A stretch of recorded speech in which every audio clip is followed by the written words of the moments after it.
Good morning, everyone. How are we? Sunday morning, the 22nd of June. Hope you're all well. Let me know if you can hear me and see me okay.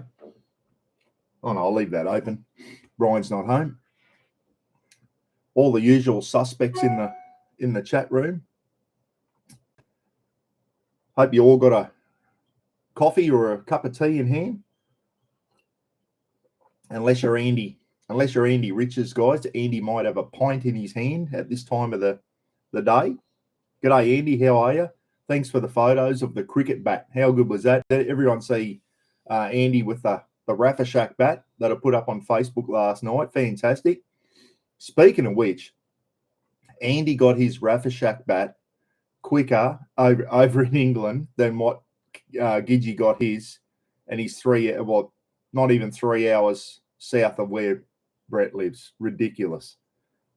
Absolutely ridiculous. So they're going through the old tracking number at the moment, trying to find out where this cricket bat was, going from bloody near Gympie to Brisbane. And Andy's was posted, I think, 3 days later, and it got to England before Gidgey's has arrived. So I hope it hasn't gone missing. So anyway, there's a tracking number there. Brett sent the tracking number through, and hopefully it's all right. Let me know if you can hear me and see me okay, guys. Give us a quick thumbs up if you can hear me and see me, in case I'm sitting here talking to myself.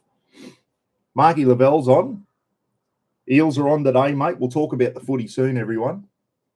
Got heaps. Actually, this morning's going to be a good one. It's going to be, we could be on for a little while, guys, but not too long, because I've got to go to Townsville this afternoon. I'll tell you why. During the thing. Not talking about the Cowboys. No, well, they're playing the Roosters today, Nathan, and they're going to get flogged. So, but anyway, hey, listen, before I get going today, I just want to give a quick, I knew I wouldn't keep a straight face, a quick shout out to my clothing sponsors today, everyone. The mighty Queensland Maroons. Do you all notice my clothing? Have a look at it. How good is it? We're going to talk about State of Origin soon. Although I'm going to do that. Keep a straight face. People will think I'm fair dinkum. Couldn't keep a straight face. Loud and clear and oaky. Good on you, Jim. Jim Nauman, I think that's how you say it. G'day, Jim. How are you, mate? Ben Lux is on. Peter Kalp, is it? Hope I pronounced your name right too, Pete. So I hope you're all well. Michelle Manton. G'day, Michelle. How are you? Morning from on the road. Just drove through Ingham. Good stuff. 2 hours down the road. And old Ingham, not a bad little town. Floods a bit. She's been flooded twice this year, Ingham. He floods badly when it's, she always goes under Ingham. The main street there, the United Servo, underwater, the whole main street. Oh, geez, that coffee's not good without sugar. I've run out of sugar, everyone. I've got some out in the caravan. I was too lazy to go and get it, but I don't know. I can do no sugar in my normal cafe coffees, the milky ones. But when I have an instant, I've got to have at least half a spoon of sugar in there, raw sugar, just to take that bloody bitterness off it. Oh, wow. Harvey Dog Runaround is down in Echuca. Good stuff. What a beautiful little town there. I was really impressed with that town, Echuca and Moama over on the New South Wales. Nathan Schilling, I've been blocked from chat. No, your things are coming up, Nathan. I can see your comments. You're not blocked at all, mate. I don't know why. I certainly haven't blocked you. Your comments are coming up, mate.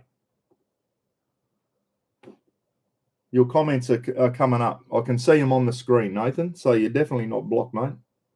No, you haven't. No. Okay, yeah, I don't know what's going on there, mate.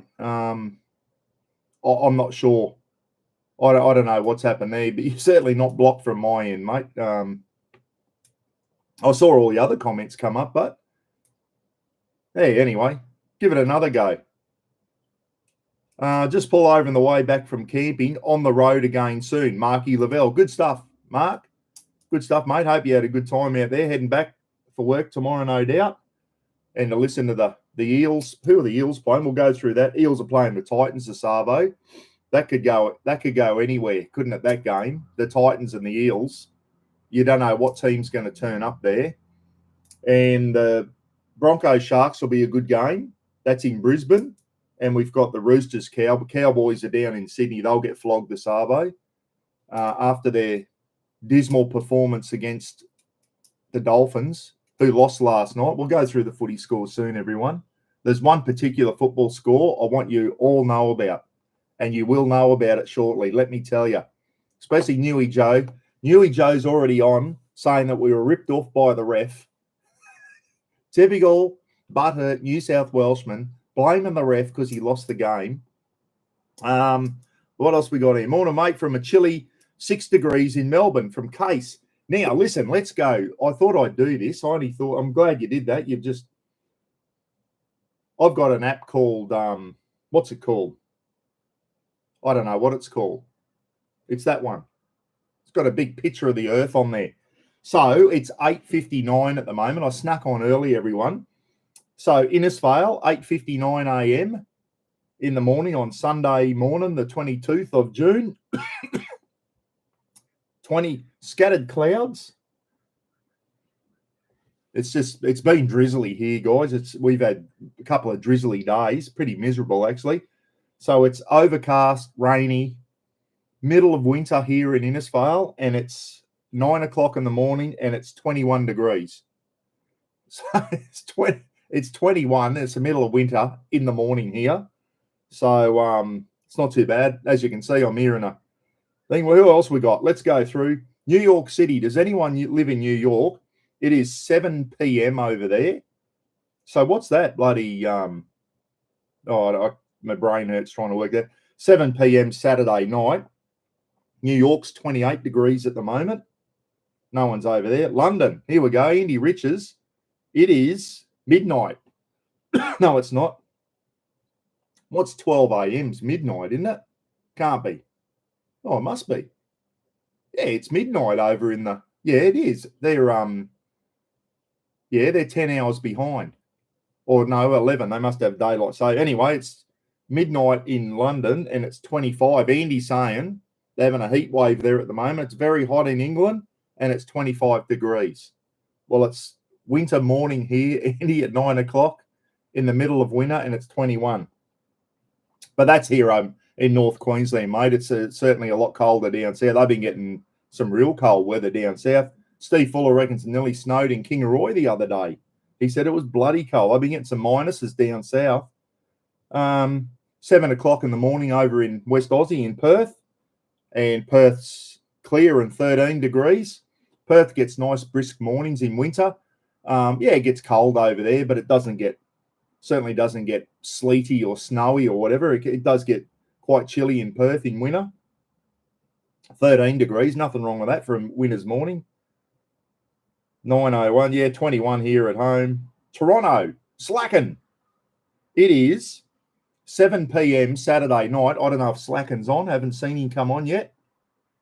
He might even be working. Steve's on. G'day, Steve. Slacken. Sunny and 24. Oh, they must enjoy that, eh? Like after you have those big winters where you've got to dig your car out of the snow to get to work and all that, to finally get into summertime and have a sunny day and 24 degrees, which is a beautiful day. 24 is just, that's a winter's day here. Beautiful. Absolutely beautiful. Busselton, same as Perth. That's where my daughter Lauren is. Busselton's about 2.5, 3 hours south of Perth, everyone. 13, same as Perth there. A little bit overcast in Busselton. Denver, Mike Blakely. Is Mike on? Denver, Colorado. Holy dooly.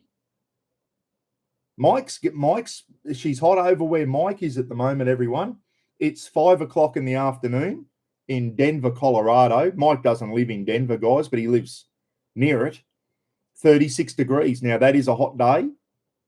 There's no doubt about that. 36 is hot in anyone's book. 36 degrees Celsius. Mike, if you're watching, that's not Fahrenheit. 36 C.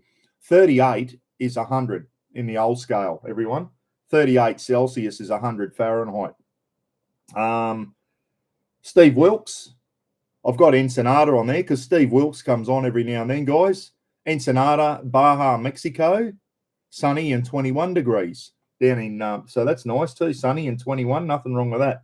So there you go. There's the weather report from around the world from Bucks Weather Station, everyone. How good was that?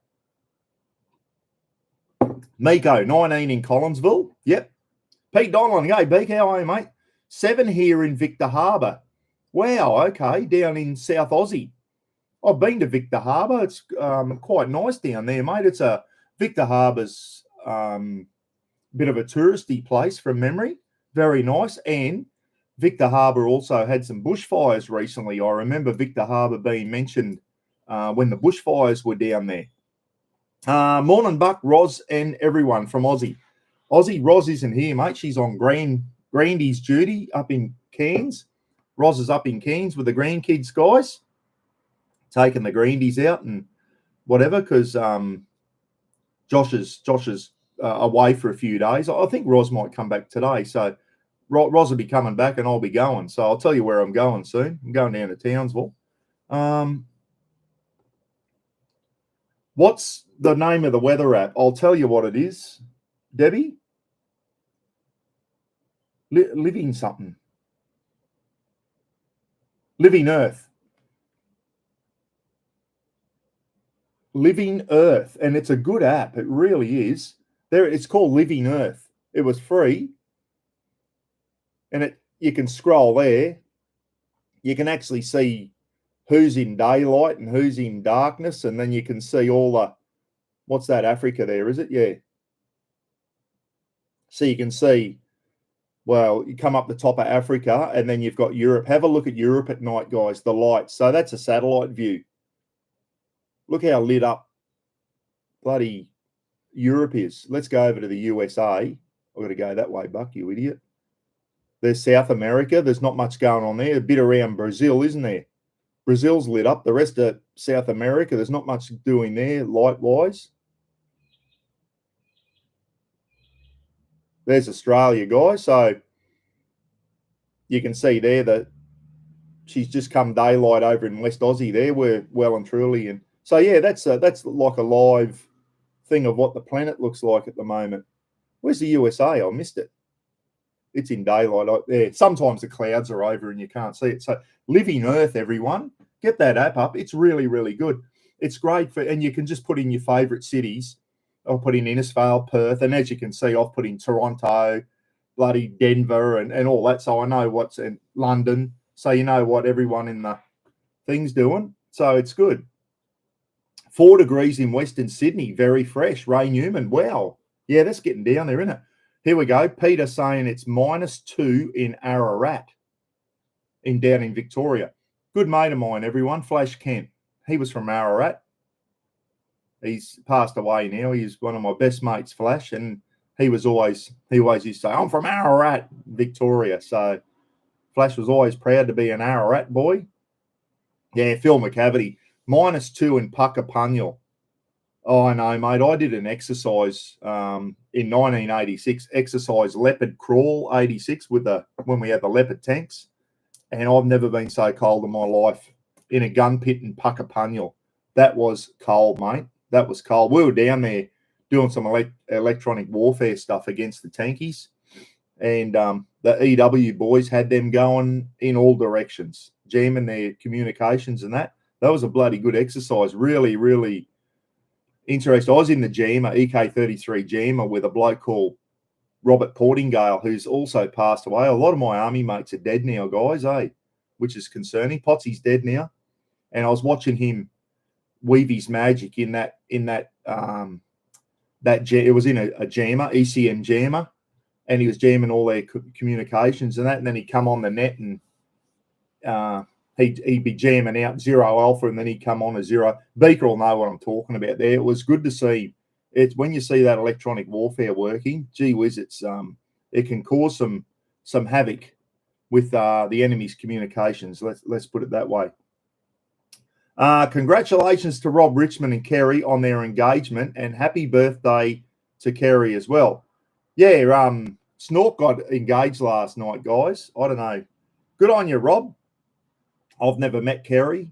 I haven't met Rob's other half, Kerry, but they got engaged last night. So congratulations to Rob Richmond, everyone, on getting engaged. So good luck, mate. Hope it all works out well for you. Hope it all works out well. End of the year, So it's full on at the moment.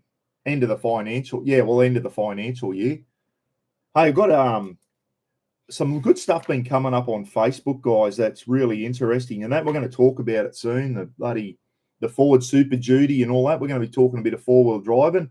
And before I came on, I just started watching Ty Fenwick's one on the FEV, the hybrid EV Ranger, everyone. So when I finish here, I'll be finishing off Ty's stuff. Ty's got a lot of good stuff about Ford, guys. He's done one with the Super Duty and all that. And he's got one with the EV Ranger and everything, which I've started watching. So very, very interesting.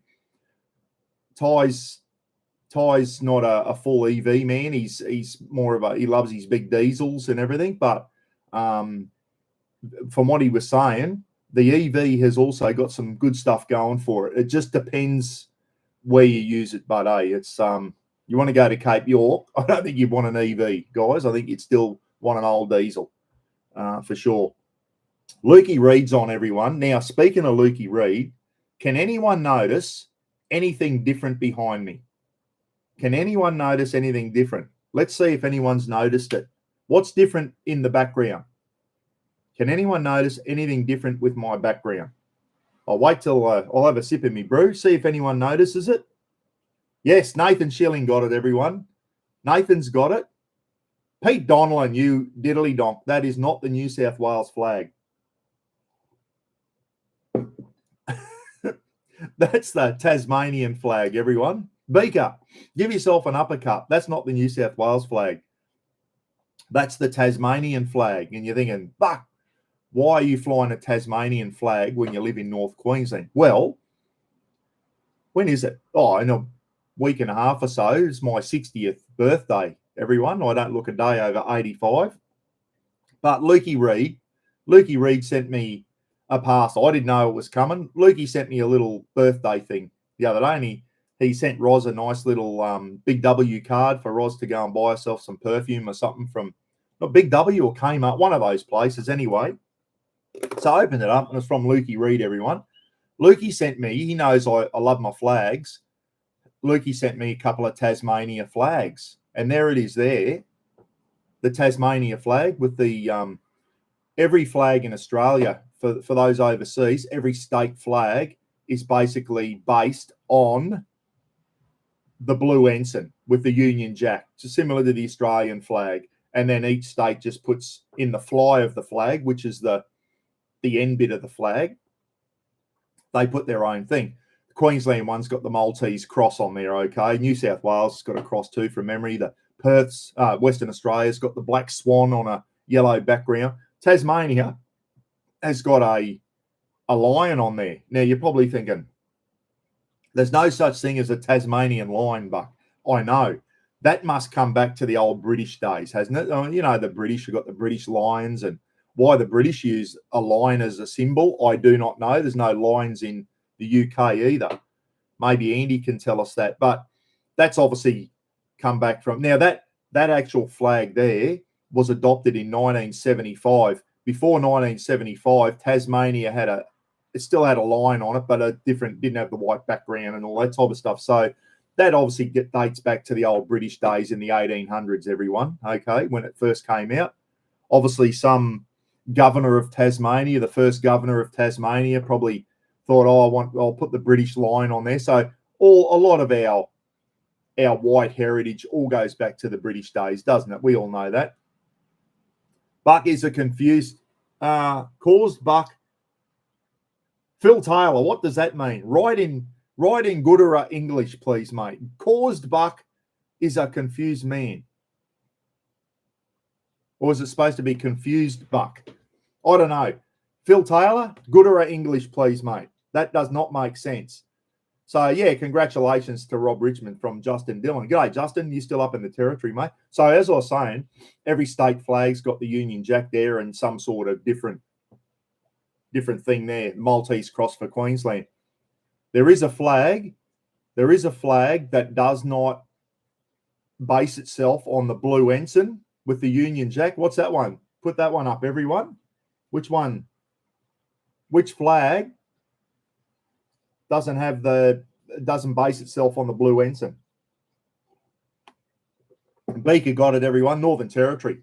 It's on an ochre background, the ochre brown, white, and black. The Northern Territory flag is a beauty. It's got the Sturt Desert Rose or something on there as well.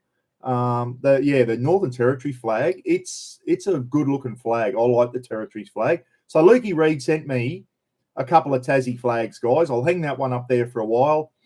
I might even throw one on the flagpole out the front, and you'll see one hanging up in the shed for sure, Lukey. So one of them's definitely going to go up in the shed, mate. Lukey sent me some other stuff, everyone.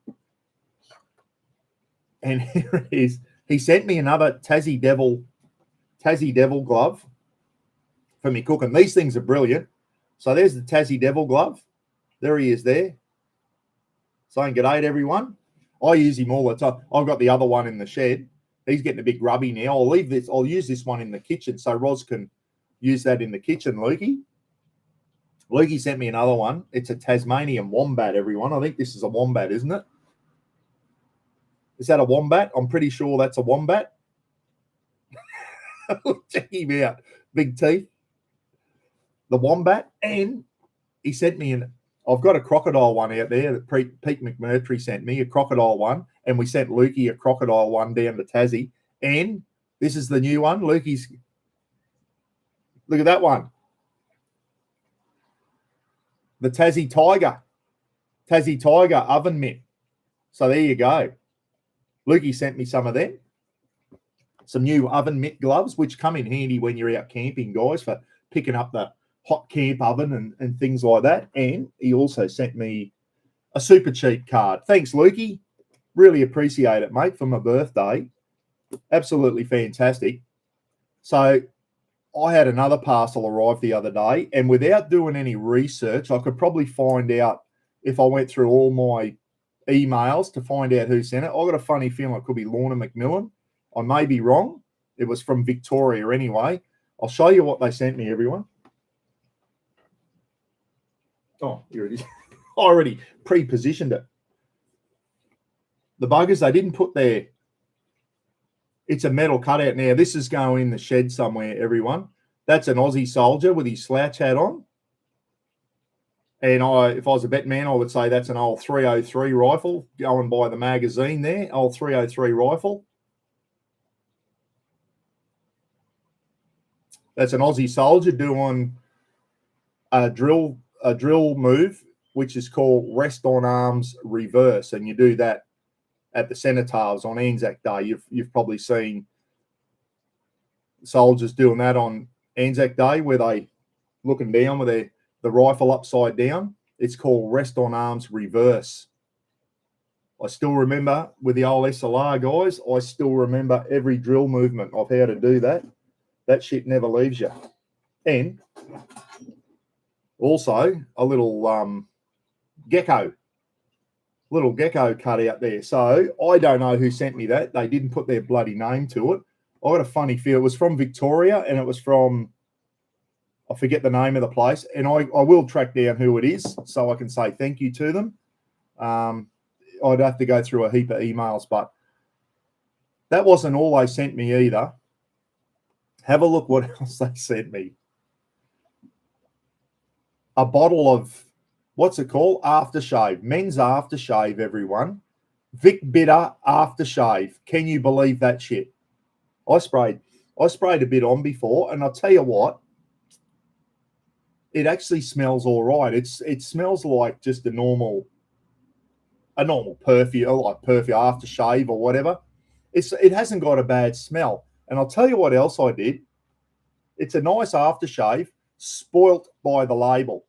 I sprayed a bit on my tongue, and as unpleasant as it was, it still tasted better than VB beer. So the aftershave actually tastes better than actually Victoria Bitter beer. So there you go. Thank you. If it was Lorna, I'm not sure. Lorna and Daz, maybe, I'm tipping. If you sent me this and you're in the chat room, come clean and tell me who it was so I can say thank you, because I'm going to track you down. I've just got to go through a heap of emails. So there you go. Some Vic Bitter aftershave, which actually smells all right, guys, and it tastes all right. It tastes better than Vic Bitter beer. And that beautiful cutout, which you'll see. I'll mount that in the shed somewhere. How good is that?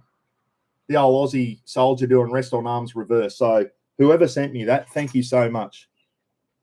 Means a lot. And obviously they know my background as a thing. Yeah, it is, Pete. It's a beauty, isn't it? Pete was around in the old days with the SLR as well. And Pete Donlan, guys, he would have done rest on arms reverse with the old SLR, although I think that one looks like it's probably a 303.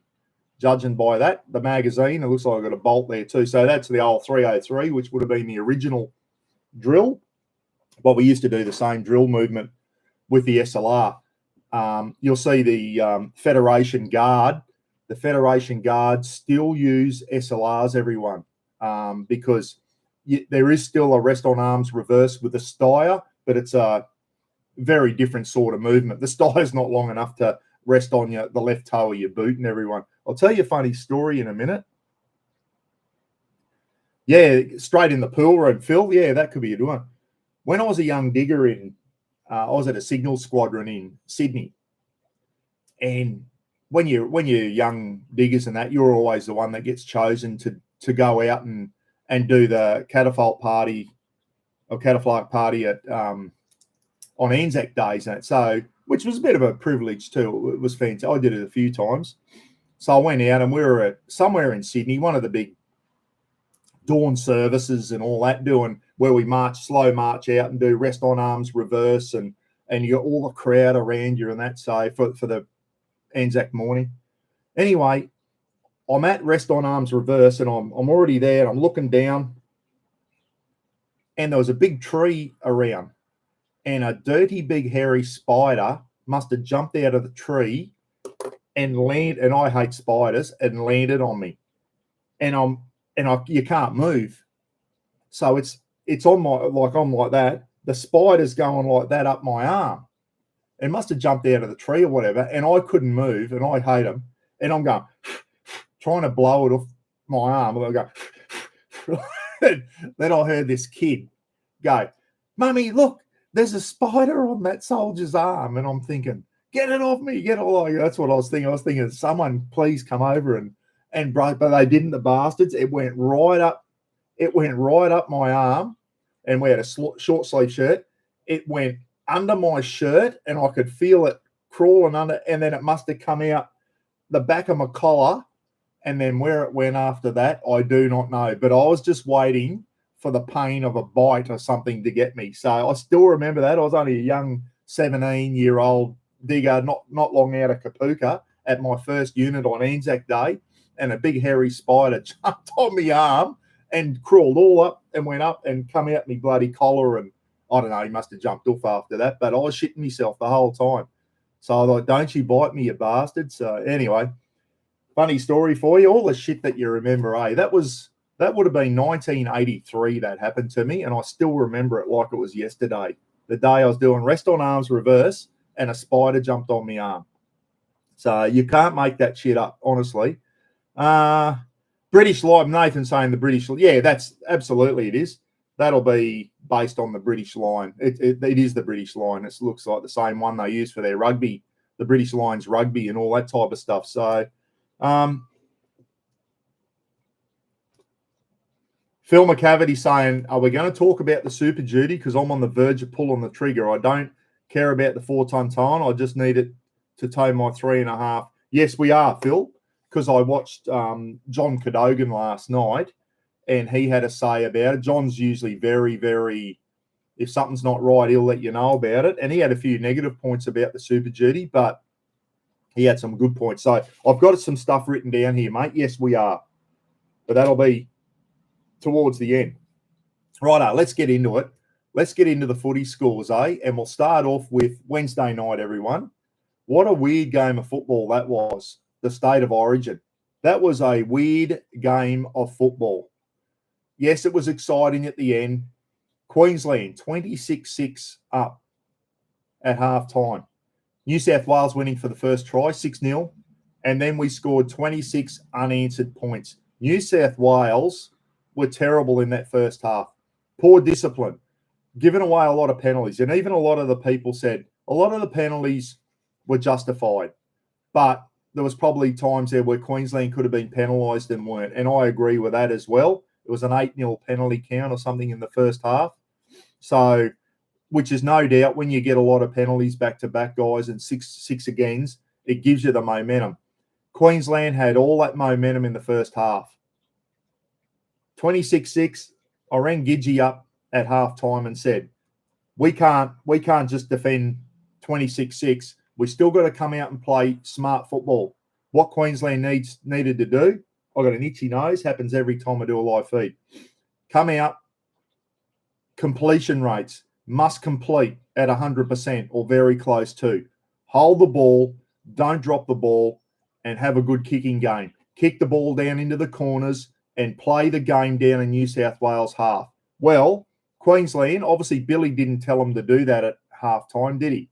He can't have, because they came out and did everything opposite. They couldn't complete a set of 6. They kept dropping the ball. Mind you, it was a wet night.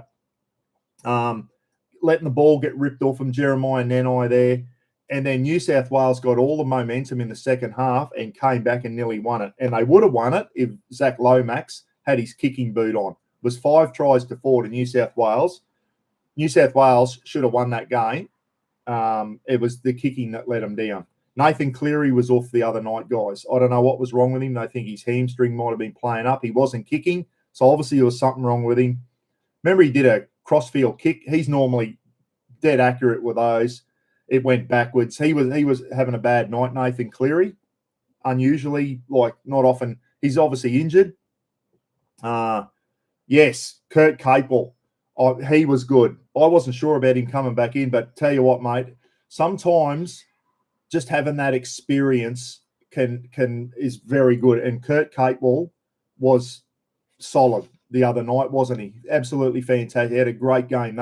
Munster. I think Kurt Capel he's always a bit of an unsung hero, Kurt. He's always doing good tackling, good ball play. He had a great game. But I'll tell you what, that was a weird game. It was all Queensland in the first half and all New South Wales in the second half. Isn't it funny, hey, New South Wales started getting momentum. I think Fatawaker dropped the ball in the first set of 6, and I thought, that's not how you defend a 20-point lead, by dropping the ball in the first set of 6, and it just went downhill from there. Classic example, when momentum's against you, the bounce of the ball goes against you too. It's almost like there's a big God up there and he goes, nothing's going to go right for Queensland in this half. Remember, Hammer went to trap the ball with his foot and it bounced up and hit his arm and went forward. Like he didn't even try to catch it. He just wanted to trap it with his foot. The ball's bounced up, hit his arm, gone forward. Just things like that. We just could not get a break. Be the 5th tackle, the ball would be getting thrown around and it'd ricochet and go back to New South Wales. We just couldn't get a break in that second half. Queensland, I'll tell you now, they need to dig deep or we're going to get flogged in the third game. Third game's in Sydney, everyone. I'm not sitting here crowing too loud because I know that the chances of Queensland winning the third game are pretty slim, I think. I think New South Wales, if they come out, play well, they'll do a job on us. Who knows? Things can happen in the next couple of weeks. People can get injured. The teams can change. Munster might get injured, who was our best player. Capel might get injured. Nathan Cleary, his hamstring might not come good and he may not be in the next team. Mitch Moses is out. So there's a lot of what-ifs before the third game. We have to see But I'll tell you what, the Queensland forward pack manned up the other night. I thought they did a lot better. And we need to keep doing that. Reuben Cotter, he just tackles his heart out, that guy. So, listen, it was an exciting game. I was just sitting there thinking, I cannot believe New South Wales looks like winning. And they probably should have won.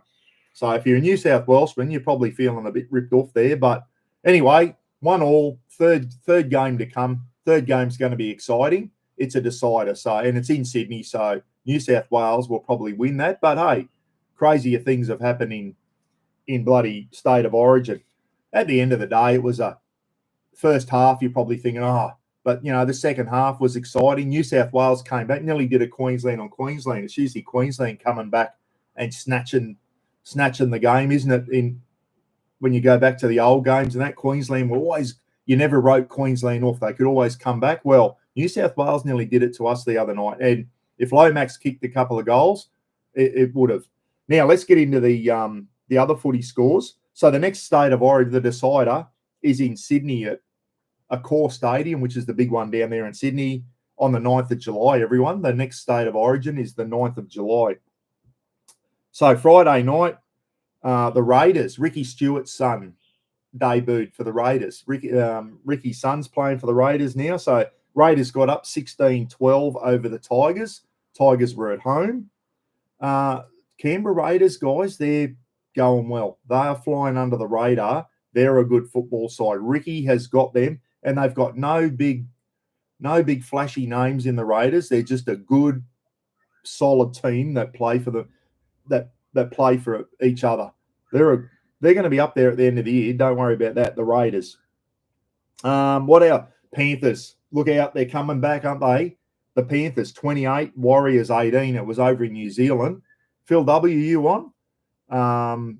So I told you the Panthers, they come good, and they are. And they were without 5 of their origin stars, and they still beat the Warriors over in New Zealand. So the Panthers are back up in the 8, guys. Look out. Look out. They're going to be up there. I told you they're not going to be down the bottom of the ladder at the end of the year. They are back in the 8, and they are back, baby. Now, fins down. Roz's filthy, guys. The Dolphins, after all their big wins they've had, they were at home, and the Knights did them. That was a good game, actually. The Knights dug deep, 26-20. Newcastle Knights, so all the Newcastle boys will be chirping down there. The Knights got up over the Dolphins, so things down there. And a great game last night. Great game. I was watching this one. Storm 25, Rabbits 24. Storm got it in Golden Point, everyone. Rabbits played well. How good's Alex Johnston on the wing for the Rabbits? Did he get 4 tries, I think? He got 4 tries. And Latrell had a chance to kick it from the sideline and win the game for the Rabbits. He missed badly. The old goal kicking's letting a lot of people down this week, isn't it? And then Latrell got onto a big 40-metre drop kick and just missed, and that would have won him the game as well. But anyway, it went to Golden Point, and Pappenhausen put over a field goal, and the Storm won by 1 point. That was a great game last night. Rabbits played well, and Bellamy will be up the Storm. Bellamy didn't look overly happy with the Storm's performance, but anyway, they got up. And today we got the Broncos and Sharks, everyone. Roosters, Cowboys. That's going to be ugly. The Cowboys could not beat Eggs, and the Eels and the Titans. Well, that's a flip of the coin, that one. You don't know what team's going to turn up in that one. The Eels are at home, Marky Lavell's Eels. And who we got? Canterbury, the Doggies, St. George, and Manly. Paulie Martin's Manly got the bye. 3 teams got the bye because it was an origin round, everyone. So anyway, let's keep moving on. That's the footy scores for you. So, yeah, 9th of July, 3rd state of origin, it's a decider. Big Russ went over to Perth, everyone, to watch the second origin. Carmen shouted him a plane ticket and the tickets. So Russ had never been to Perth before. Anyway, he did the Swan River cruise and all that type of stuff before that, because the couple of days leading up. And Russ was really impressed with Perth. He said, "Oh, Buck," he said, "this is a beautiful city." He said, "Clean, not too much traffic. It's just a beautiful city." I said, "Yeah, I told you, mate, it is. It is a very, very nice city, Perth. It's probably, I think, arguably probably Australia's best capital city. It's beautiful. Beaches, beautiful river, clean. It's got a lot going for it, Perth. It really has." And Russ said that stadium was magnificent. He said, "Great atmosphere inside, beautiful stadium." What's it called? The bloody Optus Stadium there in Perth where they play the Aussie rules. He said it probably would have been better if it was a proper rugby thing. It's a round one, but he said it was still a magnificent stadium. So, yeah, Russ went over and watched New South Wales get beaten, but he wasn't too down in the dumps. He said it was a great game of footy, really exciting, and he said he had a few really good days over there in Perth. Righto, so there's a bit of shit going on in the world, isn't there, at the moment? There's a lot of stuff going on. You know things are bad when the Russia-Ukraine war takes a back seat. Now, that is a full-on war that's been going for 3.5 years. That's going to go as long as World War II, that thing. Thousands getting killed each day over there, and it's taken a back seat to all the other garbage that's going on in the world at the moment.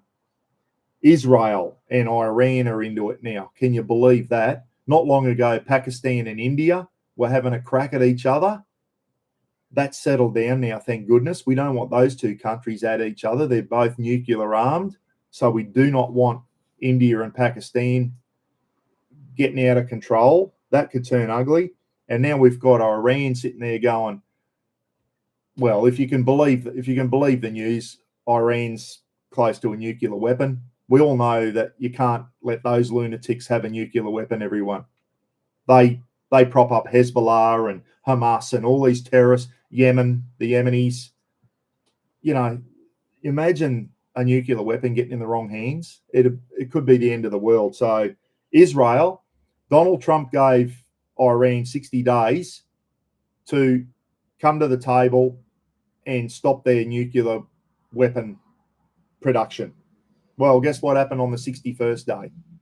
The USA did nothing really, but Israel did, because guess who? If that nuclear weapon gets used, it will be against Israel.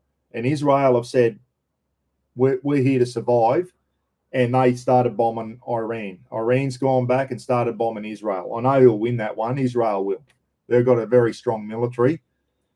Will the US get involved? I do not know. They're talking about the US starting to bomb now to get rid of their nuclear facility once and for all. This isn't against the Iranian people, guys. This is against the regime. You can't let that regime have a nuclear weapon. It is as simple as that. It's as simple as that. It's got to be done. What I'd like to see is the regime come to the table, and I'd love to see that regime, the Iranian people, rise up and throw the regime out and just become a normal country again like they were in 1979. So let's see what happens there. Uncertain times, isn't it? Uncertain times at the moment. Now, here's the other one. I'll put a poll up, guys. I'm going to finish that poll. Don't know if you saw it or not. Are you happy with the current PM's performance since the last election? 84% said no. Okay. The big one at the moment is the Americans have called for Australia to spend more on defence. I've been calling for that for years. We don't spend enough on defence, everyone. Now, I'm not saying we should spend more on defence at the detriment of health, education, and all that type of stuff. But when you have a look at how much money we waste on overseas countries that are not in the South Pacific, well, we need to start looking after ourselves. We're throwing money out to other countries like it grows on trees, and it's got to stop.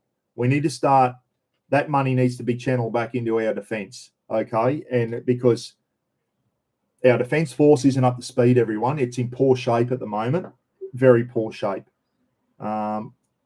It's like, and you only have to see what's going on in the world. No one wants to go to war. I'm not for these say start poking China in the chest and going, we're going to go to war with you soon. Like, we don't want that. And diplomacy should always win out over wars, but you have to be prepared to defend your own country. We're not in a position to do that. You don't know what's going to happen around the corner with some of these unstable countries in the world, everyone. So you've got to have a strong military to deter any threat, and we can't do that at the moment. We can't just keep sitting back, relying on the Americans to do the heavy lifting for us.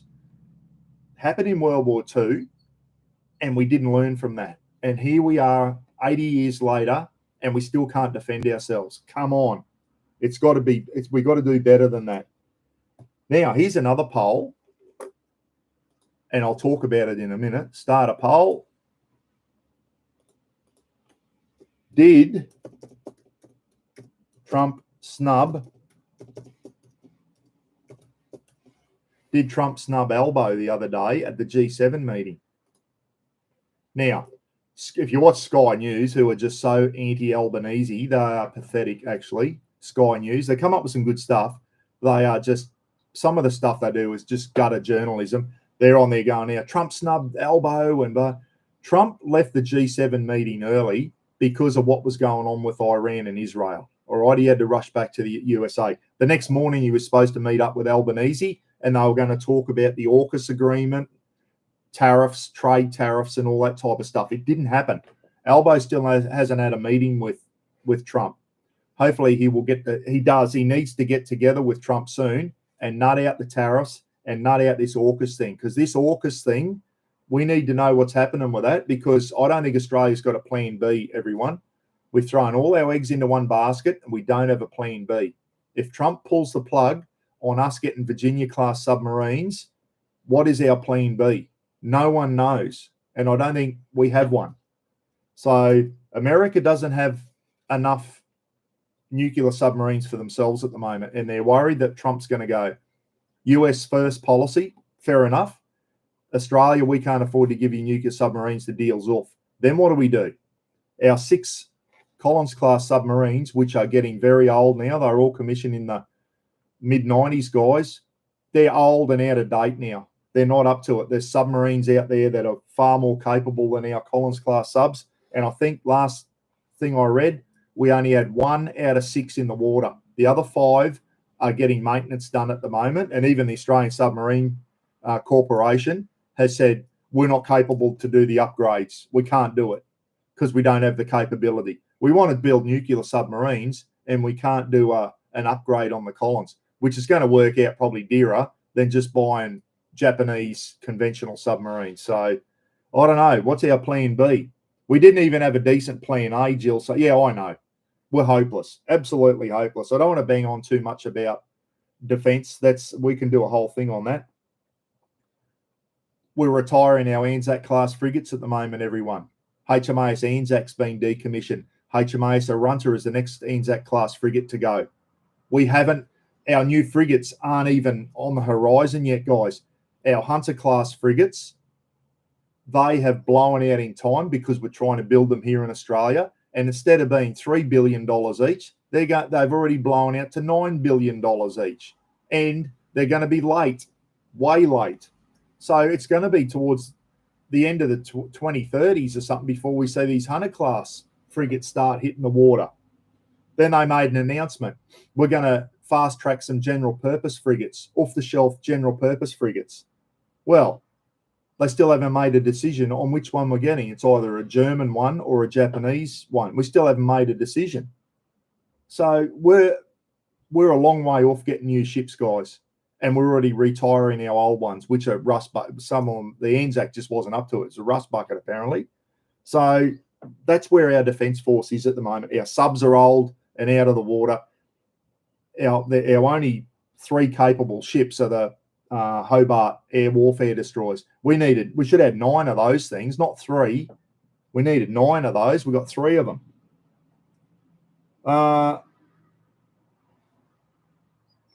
Sky News are still banging on about Australia going nuclear, as in nuclear power. Well, Australia's voted on that. Australia voted, and they clearly, after the last election, I think the majority of Australia said we don't want nuclear power. And so be it. If we don't, we don't. I was on the fence about that. I thought we've got to at least have the conversation about it. Maybe we should have started that 20 years ago. It's like everything. We're 20 years behind, aren't we? So we're not going to see nuclear power, not in my lifetime. I won't see it. And we're definitely not going to talk about it while Labor's in power. And they're going to be in power for a long time, everyone. The Liberal Party, it's not the LNP anymore. The Liberal Party are not going to be back in for a long time. You can bloody quote me on that one. All right? Minimum of 6, maybe 9 before we see the Labor Party go out. Jeffrey Keane will be punching the air at the moment, going, elbows in for another 9. Jeff will be bloody happy about that. And as I said, people voted and they clearly weren't keen on going and trying to have nuclear power. So be it. We made our decision, and that's where we are. So Sky News need to stop banging on about it. It's not going to happen. Now, another rant. I told you I was going to have a couple of rants. When the Queensland Labor government were in, they closed down a heap of driver revivers around this state. One of them was here in Innisfail, on the way out of Innisfail, on the corner of the Bruce Highway and the Palmerston Highway. Good little driver reviver there. They used to open it up on school holiday weekends and the Christmas 6 weeks and all that type of stuff. Volunteers used to have coffee and all that. People could pull over, have a tinkle, stretch their legs, get a free cup of coffee and a biscuit just to break their trip up and then head up to Cairns or start heading south, whatever they wanted to do. They closed a heap of, the Labor government closed down they run by main roads and they closed down. Well, the LNP party is in Queensland now and they haven't reopened. So this is something I'm going to be sending off some emails about this. But the other day, they've wired off the toilet block. The toilet block's not even open anymore because I think there's a shit fight between the local council and main roads on who's going to maintain it. So they just put a big orange netting around the outside and nothing's happening. There's no one doing any repairs. I don't know if it needs repairs, but no one's working on it. Probably because they're arguing over not our building. We're not spending money on it. So here we've got a driver reviver where the toilets aren't even open. It's embarrassing, guys. It is bloody embarrassing. So I'll be sending Timmy Nichols, if you see this, get ready for an email, mate. And I'm going to be, now that the LNP party is in power in Queensland, Labor closed down the driver revivers. We need to get them back up and running, okay, because they're a safety thing. We bang on about road safety and that. I think driver revivers one of the best initiatives ever for keeping people safe on the highway. I'm sure we've all pulled over at a driver reviver, stretched the legs, had a tinkle, and grabbed the free cup of coffee at a driver reviver. They're a fantastic initiative, and we need to open them back up. Can't believe why we can't just get on and build our own gear. Phil, because we're not capable of doing it anymore, mate. We're useless. We're trying to build those Hunter-class frigates are designed on the British type 26 frigate or something like that. The British have already got that frigate, but Australia said, no, we want to get that frigate. We're going to make it longer and bigger and put more gear on it. We stuffed with it with a good design. We wanted to do our own thing with it. And guess what? The cost blew out from 3 billion to 9 billion a piece. And when the cost blew out, they said, we're not going to get 9 of them anymore. We're only going to get 6. And guess what?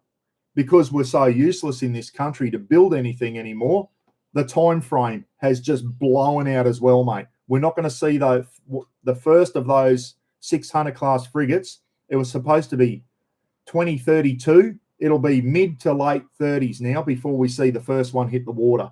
Absolutely pathetic. And it's blown out. The budget is blown out by 3 times. That's why we don't build shit in this country anymore, mate. Useless. Absolutely useless. They wanted to upgrade the Collins-class subs, new engines and all that. Australian Submarine Corporation said, we don't have the capability to do that. Well, we just can't do anything anymore, mate. We're too far gone, mate. Yeah, we can build a house, but that's about it. We can't even build a highway properly up here to survive a wet season, mate. And there's another thing. I'll talk about it now, actually. I only just saw this on YouTube. Can anyone confirm this? At Phil the Maniac, there's a dam down on the Burnett River, which is down near Bundaberg, everyone. It's called Paradise Dam. I've never heard about this dam. It was $240 million. It was built in 2005 or something like that.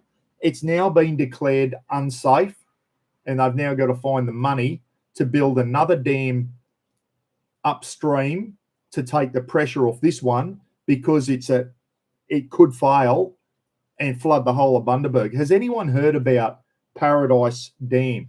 It is structurally unsafe, apparently, according to the engineers, and we spent $240 million on it. I hadn't heard about this. Paradise Dam in Bundaberg. Phil, if you see this, can you confirm and do some research on that? There you go, a $240 million dam that apparently is now unsafe because of the 2013 floods or whatever, underwashed it or whatever, and has made it structurally unsafe. There you go. There you go. That just shows that we don't have the know-how now to build decent shit.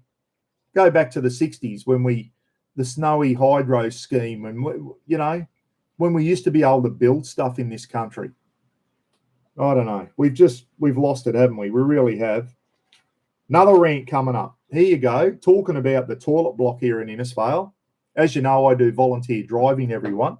Before I do that, I'll just read a few more comments because I just talk non-stop, as you know, and I miss all your comments. Can't build houses properly either.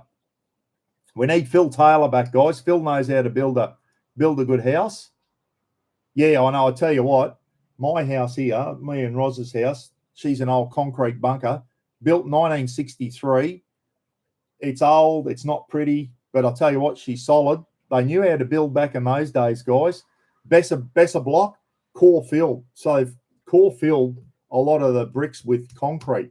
And that's why this thing here, she hasn't budged in a Cat 5 and a Cat 4 cyclone. She didn't budge. So I'm a bit worried about my roof next cyclone, but because I've got solar panels on now, and that creates a gap for the wind to get under. So I'm worried about my roof. Hey, Newt, how are you, mate? In Toowoomba, we have Queensland's oldest public toilet that is not plumbed in. It was damaged during the flood, so the council spent $200,000 dismantling and relocating it. Oh, I know, $200,000. You reckon they could have, for half that price or a quarter of that price, they could have got it back up and running? Dear, oh dear, mate. Yeah. Camping on. Heinzie, how are you, mate? Get a quick question, all the rainbow lovers of Albo. How come nuclear-powered submarines in the ocean are okay, but we can't have nuclear power, which is half the price of your rubbish windmills in the long term? Yeah, I know, mate, but Dave, people voted, mate. Not all Australians, but they voted, and nuclear power had a lot to do with the last election, and Australia voted that they didn't want it. The LNP party, Dutton was banging on about nuclear power, and I think a lot of people got scared off by it and didn't vote for him because of that. Defence didn't play a big part in the last election. It should have played a lot bigger part because everyone's banging on about it now, but it didn't really. Dutton should have gone harder on defence in the last election. He did a lot of stuff wrong, that guy. Nuclear, he said, we want nuclear. I don't think he did enough research. He had no idea how much it was going to cost. He just pulled it out of his ass and said, we're going to build 7 nuclear reactors. And he couldn't get his, there was a lot of contradiction on how much it was going to cost, mate. They couldn't put their hand on their heart and say, this is how much it's going to cost. There was too much. They hadn't done their research enough, mate. So we're not ready. We should have started on this 20 years ago, Heinzie. We should have started on seriously looking into nuclear 20 years ago. Maybe we'd have it now. Maybe we'd have cheap electricity and all that. It's not going to happen, mate. Not in my lifetime. So we just need to give it away as a bad joke. Yeah, you're right. We said, we can have nuclear submarines based in Perth and Sydney. It's totally safe to have some nuclear submarines in there, and you can guarantee that the nuclear submarines that rotate through Perth, they have nuclear weapons on board as well, guys. The American and the British nuclear submarines, the Australian, if we ever get them, they won't be nuclear armed, but you can guarantee that American Virginia-class submarine that was here recently probably have nuclear weapons on it. So anyway, we'll see. Or maybe it's their ballistic missile submarines are the only ones that got nukes. I don't know. Not a submariner. So power bills in South Australia are about to jump. Yeah, I've heard, Pete, because it's so very renewable. South Australia is just all renewables, and that the electricity prices are out of control down there. And remember, South Australia, they lost power for weeks down there. The renewables couldn't keep up with the state. So that's what I mean. Bring your renewables in. I think it's a good idea, solar and all that. But don't just we still need to have coal-fired power stations until we're up and running. You can't just get rid of your coal and we're not ready to go. Man's toilet. Newt's just sent me a link to the toilet in Toowoomba. That'll be good reading, Newts. I can't wait to read that one. So, yeah, it'll be another council thing. So, back onto my line marking, everyone. I volunteer teaching kids how to drive, as you all know.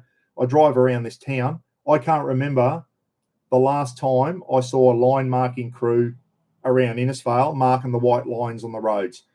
In the main drag through town, yes, because that is main roads. That is Queensland main roads. Do the highways, okay? But once you get off the highway, all the back streets and out to Flying Fish Point, that's all Cassowary Coast Council. Some of the lines haven't. I've been here over 20 years. I I can't remember the last time I saw a line marking crew in town. Some of the lines are just not there anymore, and it's becoming dangerous. I submitted a thing to the Cassowary Council, and they said, we'll be back to you in 10 days. 10 days gone. I said, the lines, you need to start a rolling maintenance thing on the white lines in town. They're unsafe, and in certain parts of town, they're whatever. So I put that in. After 10 days, didn't hear anything back. I go into the council. I put in a thing about the white lines 10 days ago. Haven't heard back from you. 10 days is your thing, not mine, that you'll be back to me within 10 days. Yeah, righto. It's in a triage system at the moment, which is like a medical term for most important type stuff. I said, well, this is a safety concern. So after 2 months, I get an email back from someone at the council, and they said, yeah, due to the bad weather and short staffing, we haven't been able to mark the road lines. So, and then they go, this case is now closed. So because they replied to me with some pathetic excuse, they closed the case. That was it. Oh, we've replied to him, shut the case down. So I thought, you pack of arseholes. I thought, I know, Scotty Hayes, my mate, he's the traffic branch sergeant, superintendent of traffic here in Innisfail, in charge of the traffic branch. So I got on to Scott. Scott said, go around, get me some photos of some of the real bad line markings around town. He said, I've got a meeting next Wednesday with the Cassowary Council, and I go in and represent the police and all that. He said, I'll bring it up. So anyway, Scotty goes there armed up with all my photos of stop lines that are non-existent and arrows that are non-existent and double lines that are non-existent. Do not overtake double lines that are non-existent now. You just can't see them. Anyway, so, and as I said, it's a safety thing. So Scotty goes there and brings it up. Someone's here. And Rafa's up someone. And Scotty said, they're aware of the problem. And Scott said, I'll chase it up in a couple more weeks. So we'll see what happens there. But they just try and flob it off. Like, put it into your budget. Marking white lines around your town should be an ongoing maintenance thing. You don't have to do it every year. You might only have to do it every 5 years. But they need to start targeting where the lines are the worst now and start doing that. Get some road crews out and start marking some lines. Just goes on about, in this country, we can't do the simple things right. That $40 million cassowary crossing down the highway from me, $40 million cassowary crossing, just sitting, it's like a big concrete tunnel you drive through, and you look on top, and it's just all overgrown, and the cassowaries don't use it. $40 million we wasted on that. This country needs a big wake-up call, guys. We've lost the capability to do simple shit. When you can't even get a maintenance program going to keep the white lines around your town. I was in Mackay the other day, and he said, oh, where are you from, mate? I said, oh, Innisfail. And the first thing he said, geez, that's a sad, sorry looking old town, that one, isn't it? And I thought, it's sad to hear people say that about your town. And you do. You go through Innisfail, everything looks mouldy. The roads are in shit condition. There's no white lines on the road. You know, it's sad when people say that to you. You know, I had some mates come up here, and they said to me when I got back to work, when I was working, they said, oh, we went up to Innisfail for a look around the other day, and all we saw was, the first thing they saw was Murray sitting around the park in the middle, drinking grog in the park in town. People notice that shit, guys. What are the police doing about it? We used to stamp that out when I was a copper here. We used to go over and move them on, confiscate their grog and move them on. Well, they're just there all the time now, sitting around town, drinking grog. Not all of them, some of them. But what do you think? What are the police doing now? Where are the coppers? Why aren't you out here confiscating their grog and telling them to piss off? You're not welcome here if you're going to sit around drinking alcohol in the parks. It's not a good look for the tourists moving through town. Okay, we have a lot of people stop over during the night and that, wanting to, going up to Cape York and that. It's not a good look for the town when they just see a heap of people sitting around the park drinking grog. It's bloody shit. I hate seeing it, and it pisses me off. So anyway, the line marking, how do I get onto that? Another thing that pisses me off, country pubs. I found out the other day, the Mount Garnet Hotel and Innet Hot Springs Hotel have closed down. So here we've got little country towns, guys, and the pubs are closing down. We got problems in Australia when our pubs are closing down. Our country used to be the hub of a country town, was the local pub, and they're closing down. It's not a good look, eh?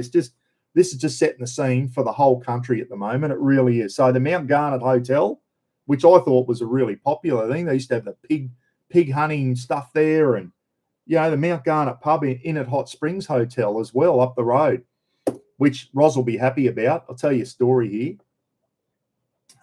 Bit of racism stuff here. Yeah, it is. And you know what we can do there, Nathan? Thank the government for that, mate, because they tax the shit out of alcohol. It is too expensive to go and drink in a pub now. It's ridiculous because they tax the shit out of it. We went into the Inn at Hot Springs Hotel one day, passing through. I thought, said to Roz, we'll go in, have a tinkle break. We'll grab a cold beer while it's a hot day. We'll grab a beer. So I go through the main bar, the lady at the bar. I said, I'm just going to go into the toilet and then I'll order some drinks when I come out. She said, yeah, no worries. I didn't know I was in the toilet. When I came out of the toilet, I was about to order a couple of schooners of beer. And Roz goes, don't bother. I said, what? She goes, no, don't. We're not drinking here. So something happened while I was in the toilet. Roz told me when we got outside. She walked in after me and said, I'm just going to use the toilet. Well, apparently the lady told her no because she thought she was a local Aboriginal girl or something and just strolling into the pub to use the toilet. So she basically got told she couldn't use the toilet. Anyway, when I came out and said to Roz, you want a beer? The lady's jaw dropped. I saw the expression on her face, and I think then she went, oh, shit. She's not just some local that's walked in out of the bush to use the toilets. She's with this bloke. And then she goes, you could see she goes, where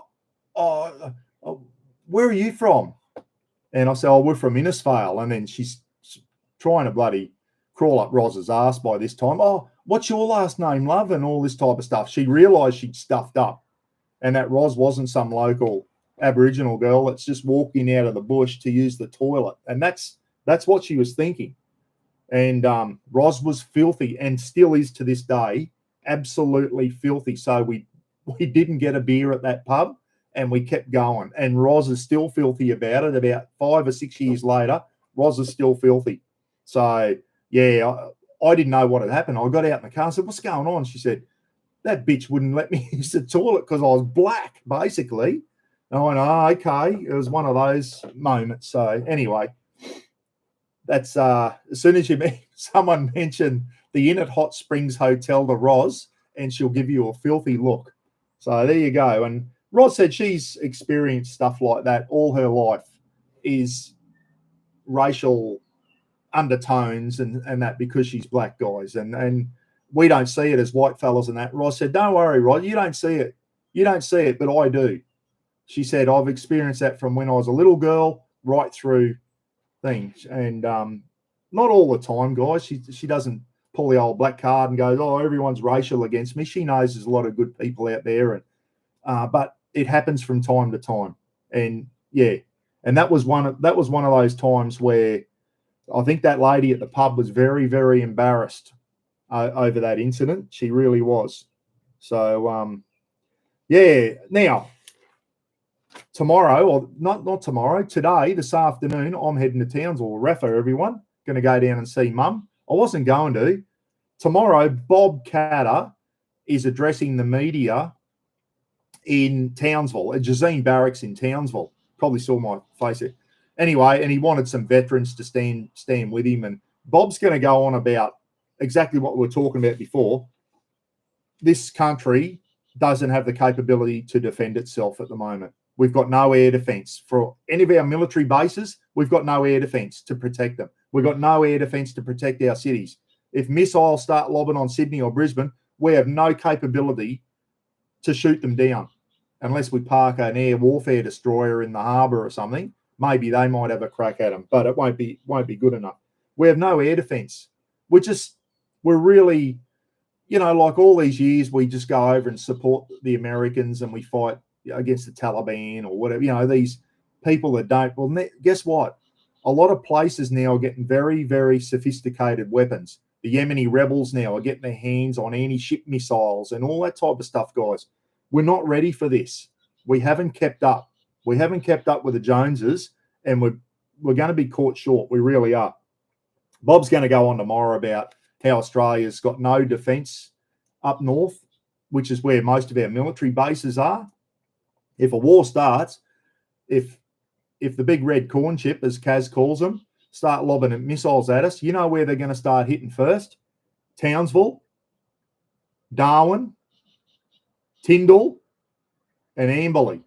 Amberley will start copping some rockets too. That's where 90% of our, and then Sydney, Fleet Base East Sydney, where half our Navy is, as small as it is, and Fleet Base West at Stirling over in Perth. They're going to get targeted with missiles. We've got no capability of defending against that. So Bob's going to be going on about how we just got no, I think Bob's going to go on about what, defending penguins down south or something. You know what Bob's like? He goes off on a tangent sometimes. It's like, Bob, stay on track, please, mate. I think Bob's going to mention penguins tomorrow. I don't know how penguins come into the military conversation, but they will with Bob. And but Bob's press secretary said, Buck, do you want to have a say tomorrow? I said, friggin' oath I do. So if Mr. Buckaroonie gets his head on a TV camera tomorrow, I'm going to let loose, everyone. I'm going to let loose, and I've got some notes written up. I normally go off the cuff. I've got some notes written up. Buck is going to go right off. ORRFFF. Right off. I'm going to go, if the cameras get in my face tomorrow, about the state of our Defence Force. It is not up to speed, everyone. Gidgy sent me a photo of a parade the other day, an artillery parade in Enoggera or whatever, and I was just looking at the physiques on some of our soldiers, and there was just a lot of soldiers there with beer guts on them. The commanding officer out the front looks like he has not picked a weight up in his life. He had arms on him like a brown snake, and they just look like bags of shit. Not too many of them. Like, I was watching the Americans parade the other day, in that military parade in America, and even though their marching was shit, they just look fit and mean, the Yanks. And then you see the Aussies marching in this photo, and Ken sent it to me because he knew what my reaction would be. And all you can see, you look through, beer gut on our soldiers. And I just said, do they do PT in the army anymore? Are there any fitness standards? Back in my day, if you didn't pass the fitness test, you're out on remedial PT in your own time, doing 5-kilometre runs and getting the PTIs beasting you after hours, getting you fit enough. And then if you kept failing your PT test, you're out of the Defence Force on your ass. You're medically discharged because you couldn't keep up with it. There was standards that had to be maintained. It's obvious now the standards have dropped since my day. And you probably go, Buck, yeah, everything in your day was big. Well, it was. We had friggin' standards, and we had to pass our PT tests. We had to do minimum amount of chin-ups, push-ups, sit-ups, pass a 5-kilometre run, and then it got downgraded to a 2.4-kilometre run. You had to pass them, guys. You had to pass your combat fitness test. You had to do the obstacle course, the run, jump, dodge. You had to climb up the ropes with full gear, rifle, webbing, boots. You had to go up and down the rope twice, okay? And that was a lot of technique in that. And then you had to do a 15-kilometre route march with all your gear in under 2 hours, or you failed. Like, we had fitness tests back in my day, and you had to pass them. You had to pass them. And I had some slug diggers, I'll tell you. I had a few in my time when I was a warrant officer and a sergeant and that. When my diggers failed their PT test, They knew about it because I would stay back after 4 o'clock at knockoff and run the shit out of them. I'd just run them to death and make them and just PT their ass to death until they passed. I just did not stand for it. John will know where I'm coming from. G'day, mate. How are you? Had a chat with John over in Oregon the other day. John rang me on one of these fancy bloody apps or whatever, and we had a great chat. I'm just going on. I don't know if you've noticed it, John, over there, mate, but I've seen with our Defence Force just the physical appearance of some of our soldiers now. You can tell the standards have dropped with physical training. Don't get me wrong, we weren't all Arnold Schwarzeneggers or bloody marathon runners in my day, but you had to maintain even some of the boys that were carrying a bit of weight, they were still fit. They could still pass their PT tests, and if they couldn't, then they knew all about it. We had a physical PFT, physical something test. Physical fitness test. There you go. You wrote it. I was too busy focusing on the 3 letters. Physical. Yeah. We had a basic fitness assessment, BFA, which was in PT gear, and then we had a combat fitness assessment, which was a 15-kilometre pack march. Had to go up and down the ropes a couple of times, mate, with our gear on, our rifle slung, using the stirrup method up the ropes, and a run, jump, dodge thing. And if you couldn't get over the 6-foot wall and then around the thing and bloody over the bear pit and all that, you had to pass all that. You had to do that in a certain time. And if you couldn't get your fat ass over a 6-foot wall with your 10-kilo webbing, your boots, your cams, and your rifle, then you failed. You had to know how to do it. And we used to go down and practice it all the time so people knew how to hit the 6-foot wall and get their fat ass over there. Anyway, enough of military stuff, guys. I know a lot of you aren't interested in that, but anyway, we'll get on to some exciting stuff now. Hey, happy birthday for last Friday, Jace Muller, guys. It was Jace's birthday for last Friday, so let's give Jace a happy birthday, everyone. Said about Bob Catter, yep, going down to stand with Bob tomorrow in Townsville, and Bob's going to have a chat about defense. Everyone's on the bandwagon. Watch Sky News Australia. They are banging on badly at the moment because the Americans have said, Australia, you need to up your defence spending to 3.5% of GDP, and Albo is refusing to do it. Albo is sitting on 2.5 or something and reckons our defence force is fine. The Americans don't tell us what we need with our defence and that. Well, guess what? The Americans are right in this thing. The Yanks are going, why are we looking after you? Start looking after yourself. And I'm 100% with Trump on this one. We need to stay. He said it to the Europeans. Lift your game. Don't expect us to come running to your help all the time. The Yanks did it in World War II, guys. And here we are 80 years later in the same. We haven't learned. And the Americans are there telling us, Aussies, you need to up your game. You need to spend more on your defence. Don't just rely on us to do it for you. We're down here putting in new air bases and submarine bases and all that, and you blokes are sitting back doing nothing. We've nearly got more US Marines in Darwin than we've got Australian soldiers. How's that work? It's absolute bullshit. We need to start lifting our game. We need to start stop being a little sooky brother to the Yanks and start standing on our own 2 feet. And I'm totally with the Yanks on this one.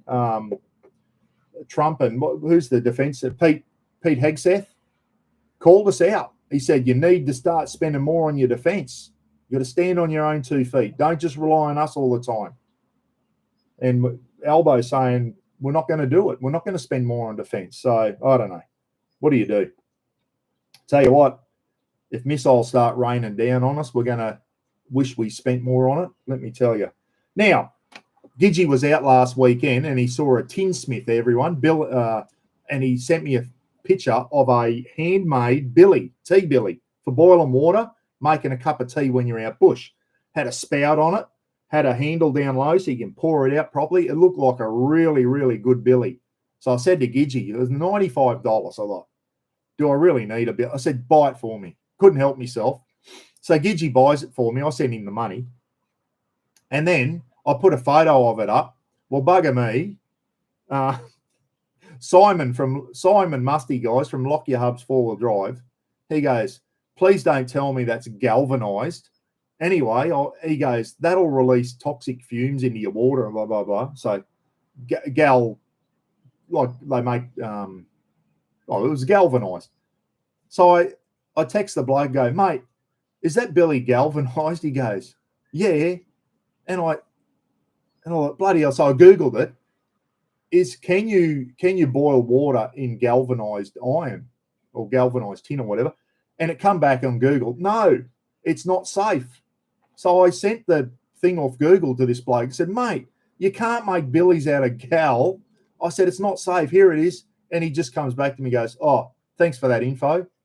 So no, oh, sorry, mate. Here's your money back or whatever. They're probably still out there building them. He's probably out there. How many people are out there boiling their water up in his billies? And apparently they're not safe. So zinc poisoning buck. Not nice. Yeah, well, there you go, Pete. So zinc aluminum. Yeah, I thought it was just tin.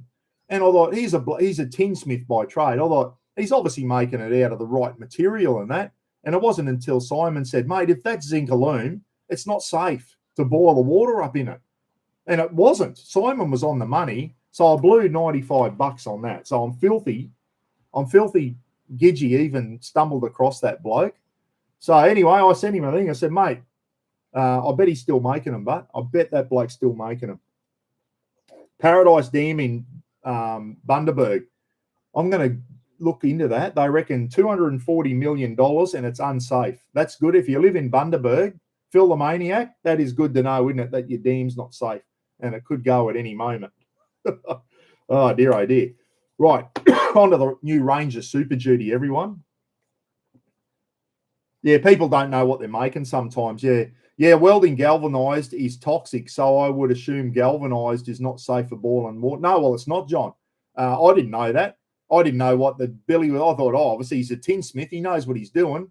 He's made it out of, you reckon it'd be safe to drink out of? Well, apparently it wasn't. So, in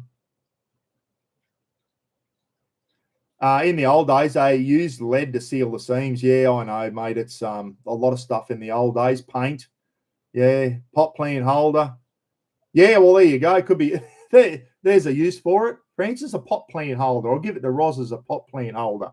How about that one? Have to drill a couple of little holes in the bottom to let the water drain out, I suppose. And yeah, I know. Another $95 that I didn't need to spend. Anyway, I got bitten on the arse on that one. Yeah. Russ Longson. G'day, Russ. How are you, mate? As I said at the start of the live feed today, Russ, I said, cheers, shout out to my clothing sponsors. The mighty Queensland Maroons sponsored my clothing today. Have a look at it. I'll send you one down, Russ. I'll send you a Queensland cap down, mate. You can wear it to the third one. I was just telling them this morning, Russ, that you went over to West Aussie. You hadn't been to Perth before, mate. You were very impressed with it and very impressed with the Optus Stadium over there as well. So someone, whoever ends in 913, thank you. Someone's just sent me a link to that Paradise Dam in Bundaberg. So I'll have a read of that. Thanks, whoever that was who just sent that to me. Lynn, yeah, I could use that Billy when I have a chuck a tantrum in the shed and want to throw something. I can use that Billy as a thrower. It's got a handle on it too, so I should be able to get good and really get that crashing into the brick wall really hard, Lynn, because it's got a handle on it. Maybe I'll get Gidgy to post it up to me so I can take me frustrations out on it. Russell's on, guys. G'day, Russ. How are you, mate? For Rusty Candying Adventures. Trump saying bombing's been successful. Is that on Iran? Yeah, well, let's hope. You don't want to see people going out bombing other people, but when they've got close to a nuclear weapon and they can't be trusted with it, yeah, we can't have that country with a nuclear weapon. Everyone will be looking over their shoulders. Yeah, and God help that. And they said if they get one, they won't be frightened to use it either, and we don't need that. There's a few lunatics out there that have got their hands on them at the moment, and we don't want any more lunatics with them. The little fat fella over in North Korea's got them, so let's hope he never uses them or threatens to use them on someone, because if nukes start flying, we're all stuffed, aren't we, at the end of the day? Yeah, so speaking of a cup of tea, I'll go a cup of tea now. The Ranger Super Duty, guys, it's coming out. Well, I don't know. It's coming out soon, isn't it? Is it next year or whatever? We'll go over it again. Basically, it's a Ford Ranger that has been done up, okay? It's got the same engine. It's got the same engine as the Ranger. I thought they would have put a bigger engine in there, everyone. It's going to have 4,500 kilo, 4.5 ton, not ton, towing capacity, 4,500 GVM, which is fantastic, which is over 1,000 more. What's a new range? A Ranger's 32 something in it. This has got 45. GCM, gross combination mass, 8,000 kilograms, 8 ton. So there you go. If you load your Super Duty up to 4.5, and you can't go on tow a 4.5 ton caravan. So if you max out your GVM on the Super Duty, you can't go and tow a 4.5 ton caravan, everyone. That'd be 9,000 kilos. It's only got a GCM of 8,000. So don't think you can max her out and then throw a 4.5 tonner on the back. You cannot. It's got a GCM of 8,000. Okay. The price. Now, when you look at it and you think, oh, that's not bad. That's not bad. Remember the style tub, like my BT50, that's a style tub, guys. That's not out till 2026 or something. They're coming out as a cab chassis. The single, so when they come out, this is the price for the vehicle by itself. Nothing on the back, just the chassis. No tray or anything. So this is just the vehicle off the production line. The single cab, 82,990. This is Australian dollars. 82 grand, 83 grand. The super cab, which is like Rob the Wanderer's Ranger, the super cab, 86,490. And the double cab, which is what most people would probably get, the dual cab, 89,990. So 90 grand before you put a tray on it. Okay, let's go through some tray prices. The trays, there's a lot of different types of trays that they're going to be bringing out for them. Trays go between $6,500 and $9,500, depending on which one you get. You've got to add that price onto the price I just said. And then John Cadogan, I don't know where he got this price, but he said last night you're looking at on-road. That's not on-road costs. Then you've got on-roads of 9,000. So you're looking at, what's that? Freaking hell, 107 grand or something before you put a bull bar or anything on it. That's a lot of money. I don't care what anyone says. If that double cab was, what did I say a double cab was? 90 grand, and it had a tray, and that was on-road costs, you'd probably go, all right, because you don't have to spend money on a suspension lift and all that type of stuff. But people are going to want to put a bull bar on there, spotlights, UHF radio. Where's it stop? By the time you pimp it out with a few basics that we all want, you're going to be up around the 120 grand mark, guys, for one of these Ranger Super Duties. Like, the price looks good, but then you've got to add shit to that. You've got to add a tray to it. Then your on-road costs, and it's going to be way up. So anyone thinks they're going to get these under 100,000, you're not. You're not going to do it. 3 litre, it's the same 3 litre V6 turbo diesel in there, 10 speed, which works very well with that engine apparently. But they've reduced the peak power. So that Super Duty will not have the same amount of power, get up and go, overtaking, which is power, okay? It's not going to have as much power as your normal V6 Ranger. It's a bigger vehicle, and they've reduced the peak power on it. It's still got 600 Newton meters of torque, so it should still tow okay. But when you need to be a FIFO worker to afford a 4x4 now, yes, we do, mate. Yeah. Now, it's so 600 Newton meters of torque. I reckon it should have had more than that.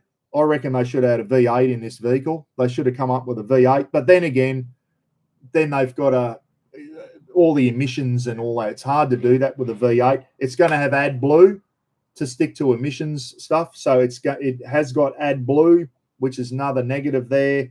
850 millimeters, so 85 centimeter wading depth, which is 50 centimeters higher than a normal Ranger, which has got 800, I think. And that's because comes with bigger tires, and it's got like it's 60 mil. It's about 2.5 inches higher than a normal Ranger. So it's already got the 2-inch lift, guys. It's already got the 2-inch lift. It's got extra clearance over the 60 millimeter extra clearance over the Ranger. So 2 inches is 50 mil. So it's got, say, nearly 2.5 inch bloody thing. Okay, so thing. I've got to stop saying that word. It's got about a 2.5 inch lift over the normal Ranger.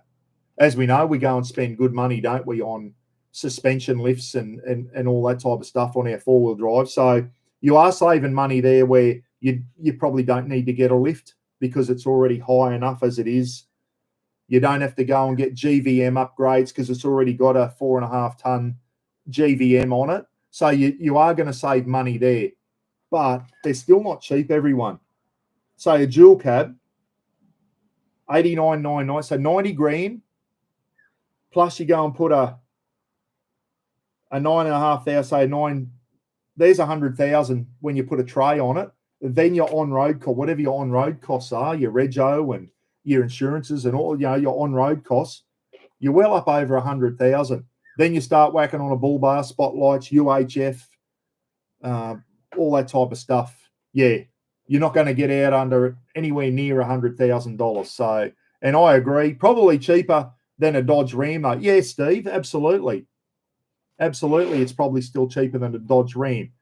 And John Cadogan, he said that they'll still do very well. A lot of the mining places and all that type of stuff. Very, very good payload. Good payload on them. Payload of about 1,900 kilos.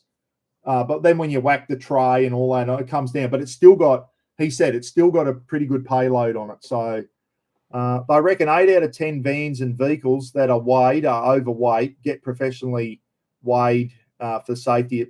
Mate, Aussie, when I was on my trip down south, mate, the amount of caravans that came in, and I thought, there is no way you're legal.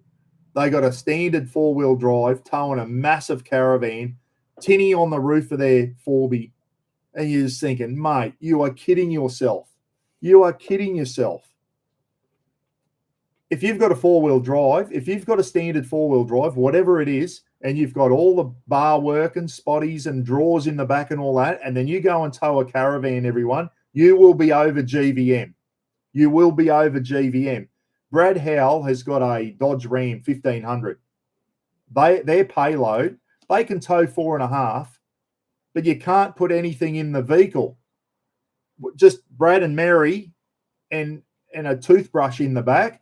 Yeah, they can tow their big zone RV. But if Brad starts loading that bloody Dodge Ram up with stuff, he will be over GVM. They've got a good towing capacity, but they don't have a good payload. The Ranger Super Duty, they've got heavier duty diffs, axles and all good axle weights and all that type of stuff. So I think the Super Duties are going to go really well. I do. I think that, I don't know how that engine's going to go, guys. Still got a 3 litre towing like with 8,000. It might go all right, guys, but I don't know. They sound all right, but don't they? The Super Duties, they do sound all right. I'm a bit worried about all these Rangers with their timing belt being inside. What do they call it? A wet belt or whatever. And apparently a lot of them are failing. Got on to Elvin the other day, guys, who's Elvin Powell. And I said, you had any recalls or anything on your Ranger yet? And he said, no, not yet, mate. He said, it's still going good. He's got the V6. Phil Taylor, everyone. Phil's got the new Ranger. His has already been back after 10,000 kilometres. Phil, are you still on, mate? Phil had to have all his glow plugs replaced on a brand new Ranger. Like, how does that happen? Surely glow plugs should last 200,000 Ks or something, shouldn't they? Dear, oh dear. Yeah, it's a V6. Yeah, it's a V6 diesel, mate. V6 diesel, 3 litre. Yes. And it's the same engine as in the current Ranger, mate. It's the same engine. So they've beefed up the suspension and the axles, and they give it extra. It's still got the same engine. And that's the mystery. How's it going to go? How's it going to go after time? Carrying the extra loads, towing bigger vans and all that type of stuff. Is that 3 litre engine going to be up to the task? Time will tell. But they've had some problems with that engine, haven't they? Already. They've had some problems with it. Yeah, I'll be sticking with the old Land Cruiser. Yeah, I know, mate. I know. That Super Duty, I think it had a small V8 in it. Small V8, that would go all right. But it's getting hard for them to do V8s now, guys, with all the emissions and all that type of stuff and extra rego for a V8 to keep your car on the road. Unbelievable. So anyway, that's about all I wanted to talk about tonight. What I've been, or today, hour 35. I'll go through some of your thing. If you've got any questions, guys, yell out. I had a poll there. I forgot. Did Trump snub Albo? Yes. Did he? I don't know. Maybe he knows. Maybe he knows what Albo's like. Maybe I think Trump definitely knows that we're run by more of a left. We've got a left sort of government at the moment. I know Trump does know that. It's going to come to a head soon, isn't it? At some stage, Trump's going to meet up with Albanese, and it's going to be very, very interesting meeting. I'd love to be a fly on the wall. I really would. So we'll see what happens out of it.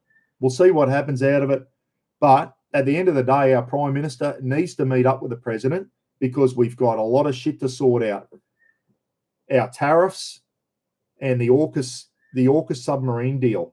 If that is off, so be it. What's our plan B? Do we have a plan B for submarines? No, we don't. I don't think so anyway. So we had AUKUS was our plan B. We were going to go with French nuclear. So this is another decision of the Australian Defence Force who cannot get anything right. Oh, let's buy some French nuclear submarines, but we don't want nuclear. We'll convert them to diesel electric. It's never been done before. What could possibly go wrong? So everyone was scratching their heads going, who made that decision? So then Scott Morrison gets in and then he goes, bugger you, France. We're going to go and get American nuclear submarines, which probably we should have been working on this 10 years ago. We might have had them by now. And then the French hate us now because we dumped them. And now it looks like the AUKUS deal's not in a good way. Not because the Yanks don't want to give us the submarines because they don't trust us or anything. It's because the Americans don't have enough for their own Navy at the moment and they can't make enough to give us extra, if you know what I mean. They don't have the spare submarines and they don't have the capacity to build more. So Trump might go, America first. Sorry, Aussies. As much as we'd love to give you 3 Virginia-class nuclear submarines, we can't afford it. It's going to leave our Navy short. And that could well happen, guys. Not because he doesn't like us. It's because he's thinking of himself first. And if they do, fair enough. But that decision should have been made a long time ago. Like we needed to. Mike Blakely's on. G'day, Mike. How are you? So anyway, enough about defence. I keep banging on about that. Just got a 2012 BT50 all kitted out for towing a van with all the fruit, canopy, drawers, fridge set up for 20 grand. 142 on it for 20 grand. Yeah, I know, Francis. I'll tell you, mate, if you're going to tow a van, make sure it's got a GVM upgrade, mate. If you've got all the fruit on it with a canopy and all that, you go and throw the tow ball weight of a caravan on there, you'll be over your 3,200 kilo GVM. I've got a 2012 BT50, mate. It's got a 3,200 kilogram GVM. As soon as I threw that Java Sirocco caravan on there, because I've got drawers and a canopy and a fridge in the back and a bull bar and a winch and all that, that tow ball weight blew me out of the water, mate. And if you've got all the fruit on your vehicle, my BT50 now is over 3,200 without even towing a caravan, without the tow ball weight. I'm over 3.2 now because I've got all the fruit on it, mate. So I got a GVM upgrade. I'm 3,500 now, mate. So I got a 3,500 kilogram GVM on the BT50 now. But if yours is still stock standard, you're going to be, weigh it, mate. You're going to be over. Throw the tow ball weight of your caravan on there, which might be 250 to 300 kilo tow ball weight, and I'll bet you're over GVM. So you might be looking at a GVM upgrade. But yeah, you're right, mate, 20 grand. And if it's been looked after, mate, look after it, get it serviced. 142 for diesel engines. Mine's got 100 and, no, don't. Mine's got 240 on it now. Still going like a beauty. My engine, it's still going like a beauty. I keep it serviced. My BT50, that'll probably be the last four-wheel drive I own, everyone. As much as I'd love to buy a new Super Duty when they come out, or a 300 series Land Cruiser, I can't afford that shit. So this BT50's got to do me for a lot longer yet. And I was thinking the other day, I thought, no, I've just got to keep looking after the BT, keep it serviced, keep putting a bit of money into it, look after it, and this will be my last four-wheel drive and my last caravan. Because after this, I'm getting my super and blowing all my super on a friggin' four-wheel drive and a new caravan. That ain't happening, guys. So the BT50, that's it for me. That'll be my last four-wheel drive, I think. So I've got to look after it. I can't justify 100 grand for a Ranger, for a new Super Duty, and then I'll want to put a bull bar on it and all the rest of the shit. Next thing you know, you're 130 grand down the gurgler. Yeah, nah. Imagine if you want to go and put one of those aluminium canopies on and deck it out with fridges and all your electrical gear. Imagine what that would cost. 100,000, and then a flat tray, and then a canopy and all your electrical work and that. My God, where does the money stop? Where does it stop, everyone? There's some people out there that must have a lot of money. I ain't one of them. Yeah, when I can tap into my super, I could probably go out and buy a Super Duty and all that. But I need that super to use my super as a bit of a top-up pension to my army pension, so I can get through in life. So I'm not going to go and spend 150 grand on a four-wheel drive and decking it out just to look good on YouTube. It ain't happening. It's not happening. Wonder how many people are going to go out and buy them. Jared's here. It'd be interesting to see what Jared thinks of the new Super Duty. How many people are going to rush out and buy one of these Super Duties for friggin' YouTube purposes? It's going to happen. You can see it now. They'll be popping up everywhere. Still got that 3-litre engine. That concerns me. That's my biggest concern with the Super Duty. Like they're a tough looking rig, but that 3-litre engine, I don't know. Time will tell, but hey. My Patrol weighs 3.6 to 3.7 ton before the van's on. Okay, yeah. There you go. The Y62. What's the GVM of the Y62s, mate? Do you have to get a GVM upgrade? Dave and Lauren got a slick looking bloody Y62 Patrol, guys. Really nice. Did you have to get a GVM upgrade? I'm tipping you did, mate, eh? Those little Chinese vans are heavy. They've got a heavy tow ball weight. They're heavy little nuggets. Speak to Marky Liver. He'll find your cash back. I'll find me cash, yeah. Marky Lavelle, I need to speak to Mark, see if he can get me a $100,000 loan with no interest and that I don't have to pay back. How good would that be, Mark? If you're any sort of mate, you'd find Mr. Buckaroony a $100,000 loan that I don't have to pay back. If he was any sort of bank manager, he'd be able to pull that one off. What's his phone number, Phil? Phil, speak to Mark Lavelle. Oh, yeah, so, well, I'll tell you now, guys.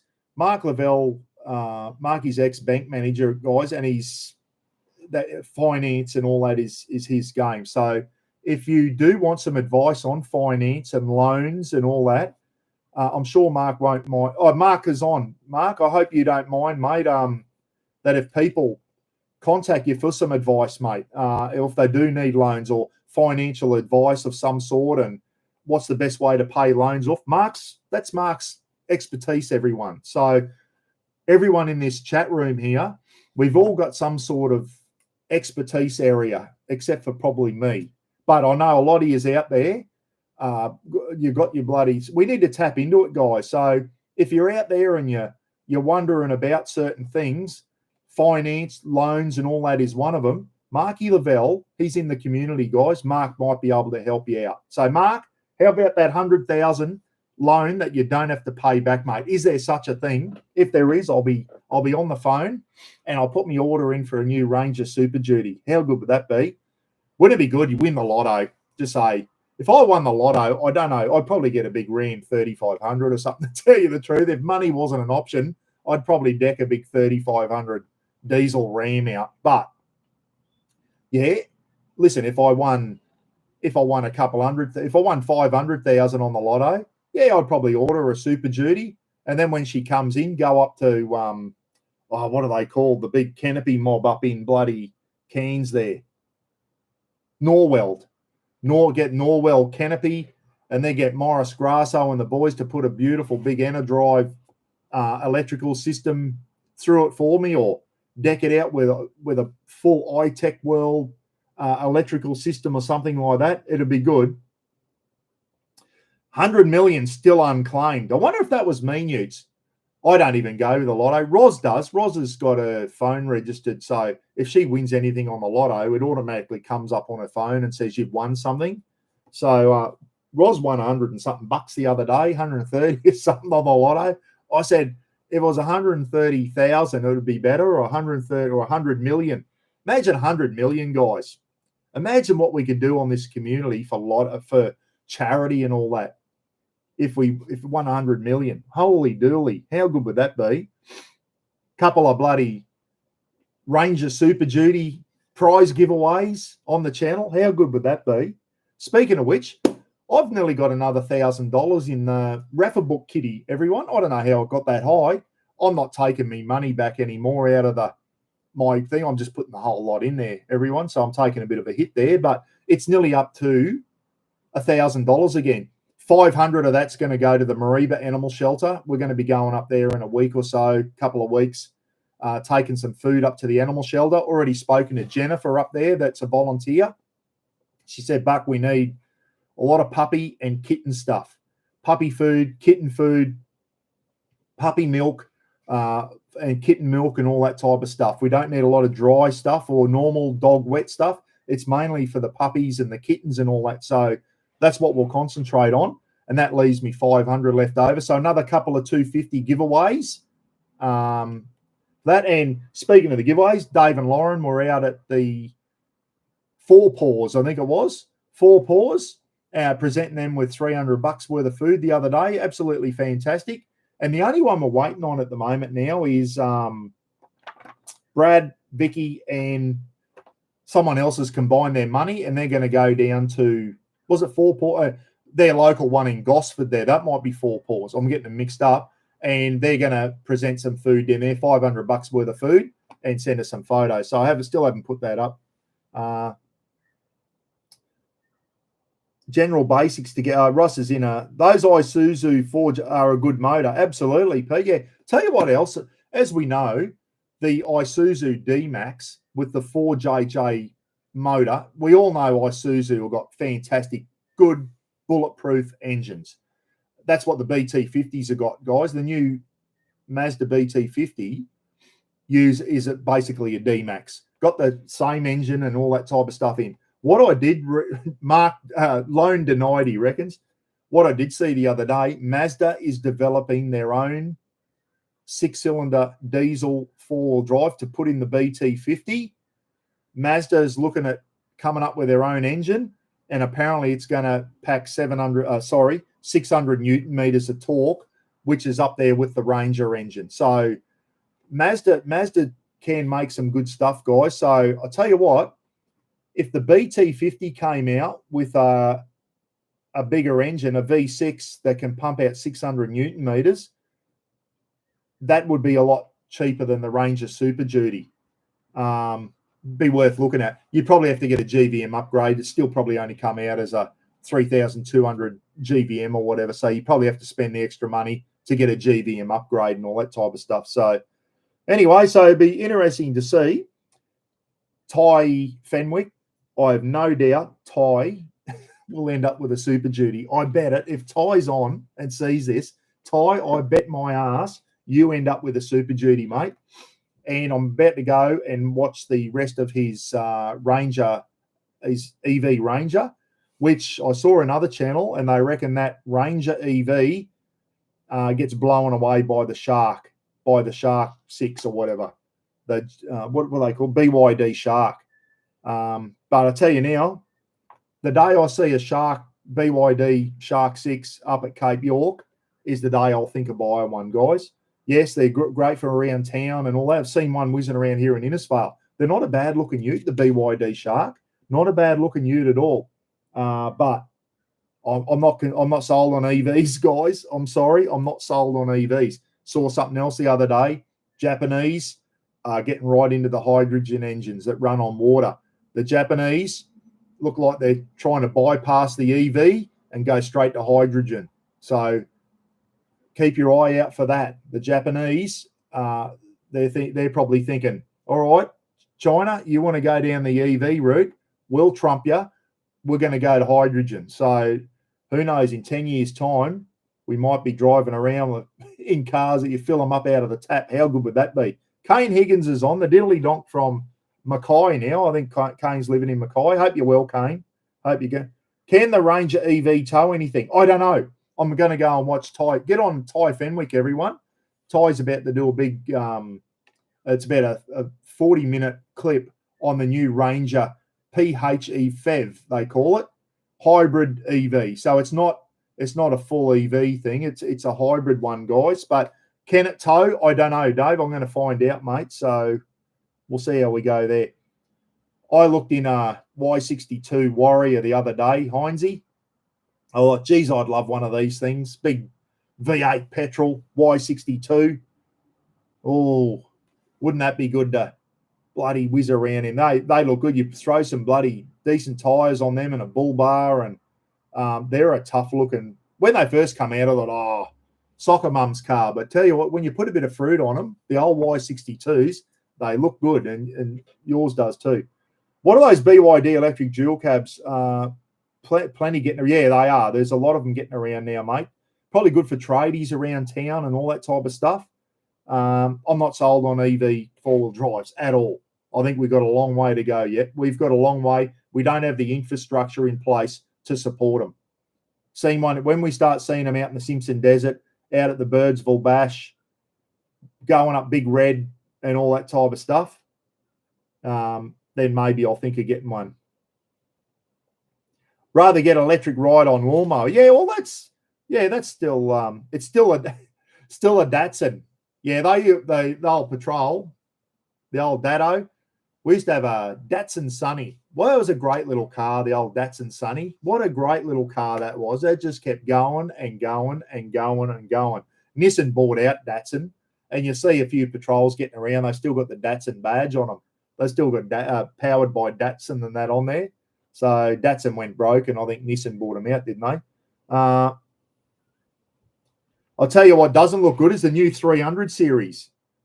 Yeah, I don't mind the look of the 300. They're a capable looking vehicle. Cam Wild, guys, I'll tell you what, is there anyone? Cam's putting his through the ringer, isn't he? That's one thing I like about Cam. He got a brand new 300 series, and he uses it as a four-wheel drive. He is not shy on it. He's using it for the purpose in which it was intended.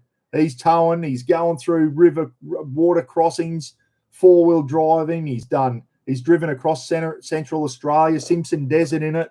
That 300 of Cam's, he's really working it, eh? And he's doing a good job. And I just sent Cam and Tiff an email last night and told them they're going to do the Cape York when they get over here.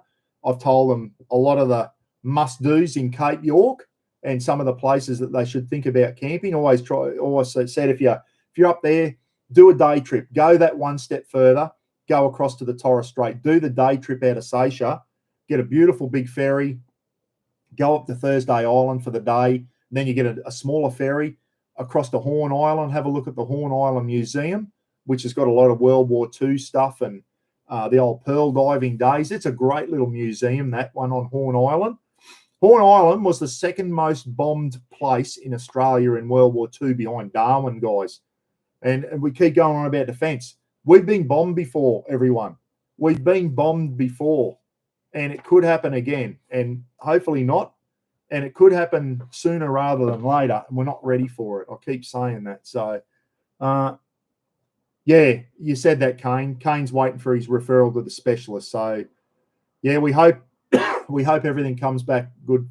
Kane's having a cancer scare at the moment, everyone. So we're all got our fingers crossed for you, Kane, and hope it comes back. But don't panic yet, mate. Wait till you do all the tests. Wait to see what the specialists say and whatever. And keep us updated, Kane. We're all thinking of you, mate.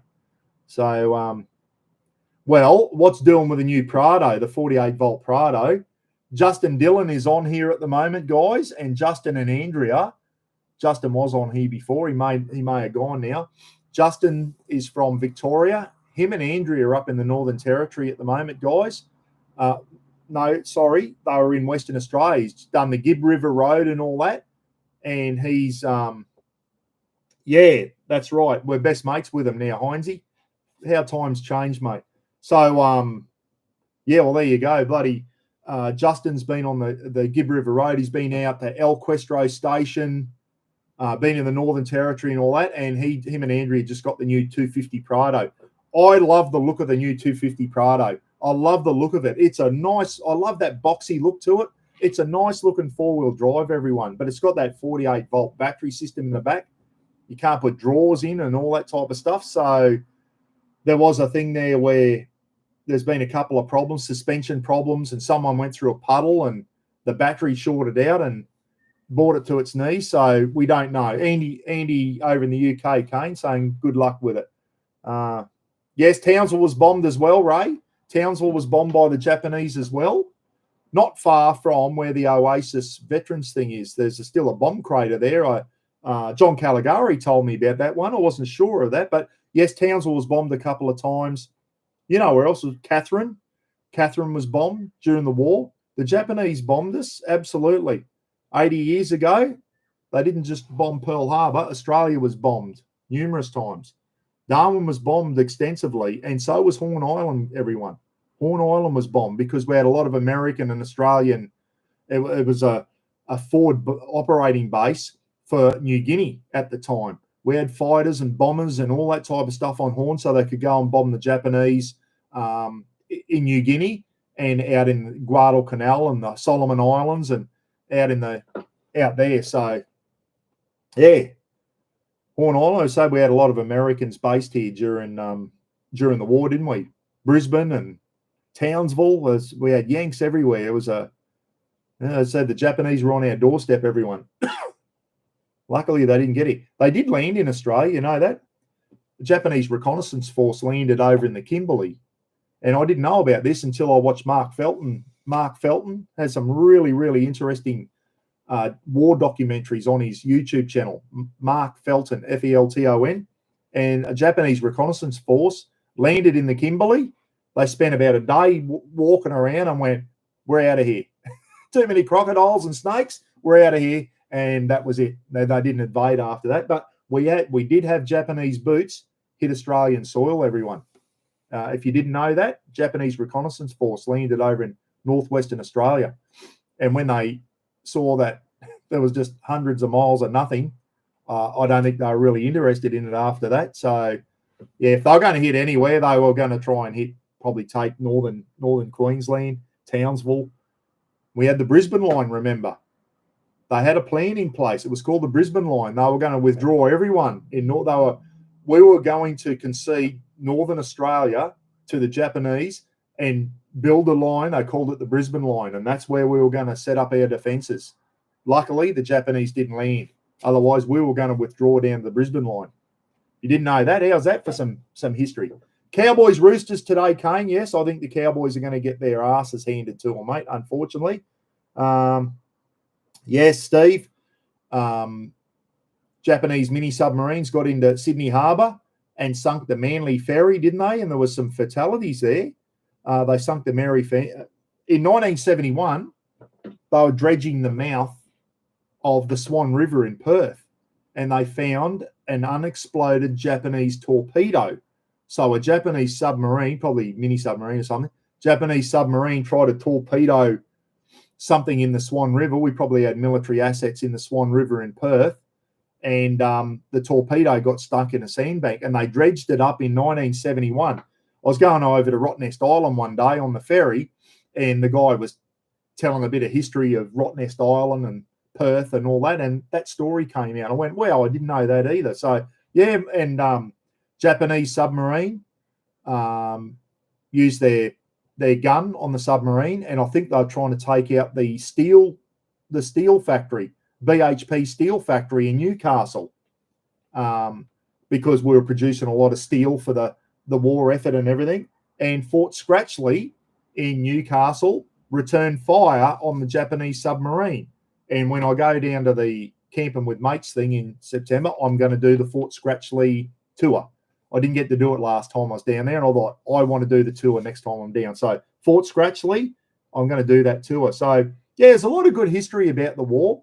There was a lot of there was a German U-boat. A German U-boat was going to, it got into New York Harbor. I think it was going to lob bombs on New York. I don't think it ever did, but a German U-boat got into New York Harbor. There's a Mark Felton, guys. If you're into military, really interesting stories from World War II, Mark Felton's got some really ones that you would never have heard of. Absolutely amazing. Underground hospital in Mount Isa worth checking out if anyone travels through. I didn't know about that one, Aussie. An underground hospital in Mount Isa. Well, there you go. When you go up to Cape York, everyone, there's old airstrips up there from the war, and there's still hundreds of 44-gallon drums just rusting away up there where they obviously had fuel in them during the day, aviation fuel or diesel or petrol, whatever the Yanks were using up there. And you'll see it up around Bamaga and that, where an old airstrip, well, there's just 44-gallon drums as far as the eye can see, just left over from the war. And I'm sure they're everywhere. There's underground tunnels in Townsville, apparently, from the war.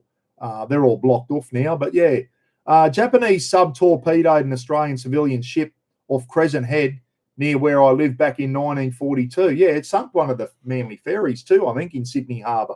There were some fatalities there when the Japanese midget submarines got into Sydney Harbour, everyone. Boy, oh boy. Talk about brave men. Being in a submarine would be bad enough, but being in a midget sub, no thanks. Not for me. Not for me at all. Was built during the war, potentially, yeah, underground hospitals and that. Well, I didn't know about that one, Aussie. Absolutely amazing. All right, guys, I'm going to go soon. What is it? 2 hours. That's long enough. I've got someone turning up about 12:30 for 3 Rafa books. He's already paid me for them. He said he'd meet me somewhere in Innisfail for 3 Rafa books. We've got another $1,000 to give away, 500 going to Mariba, another 250 giveaways. So keep the word going, guys. I've still got a heap of Rafa books behind me there. We haven't sold them all. I've still got heaps there. If you haven't got a Rafa book, everyone, I'll show you if you haven't seen it.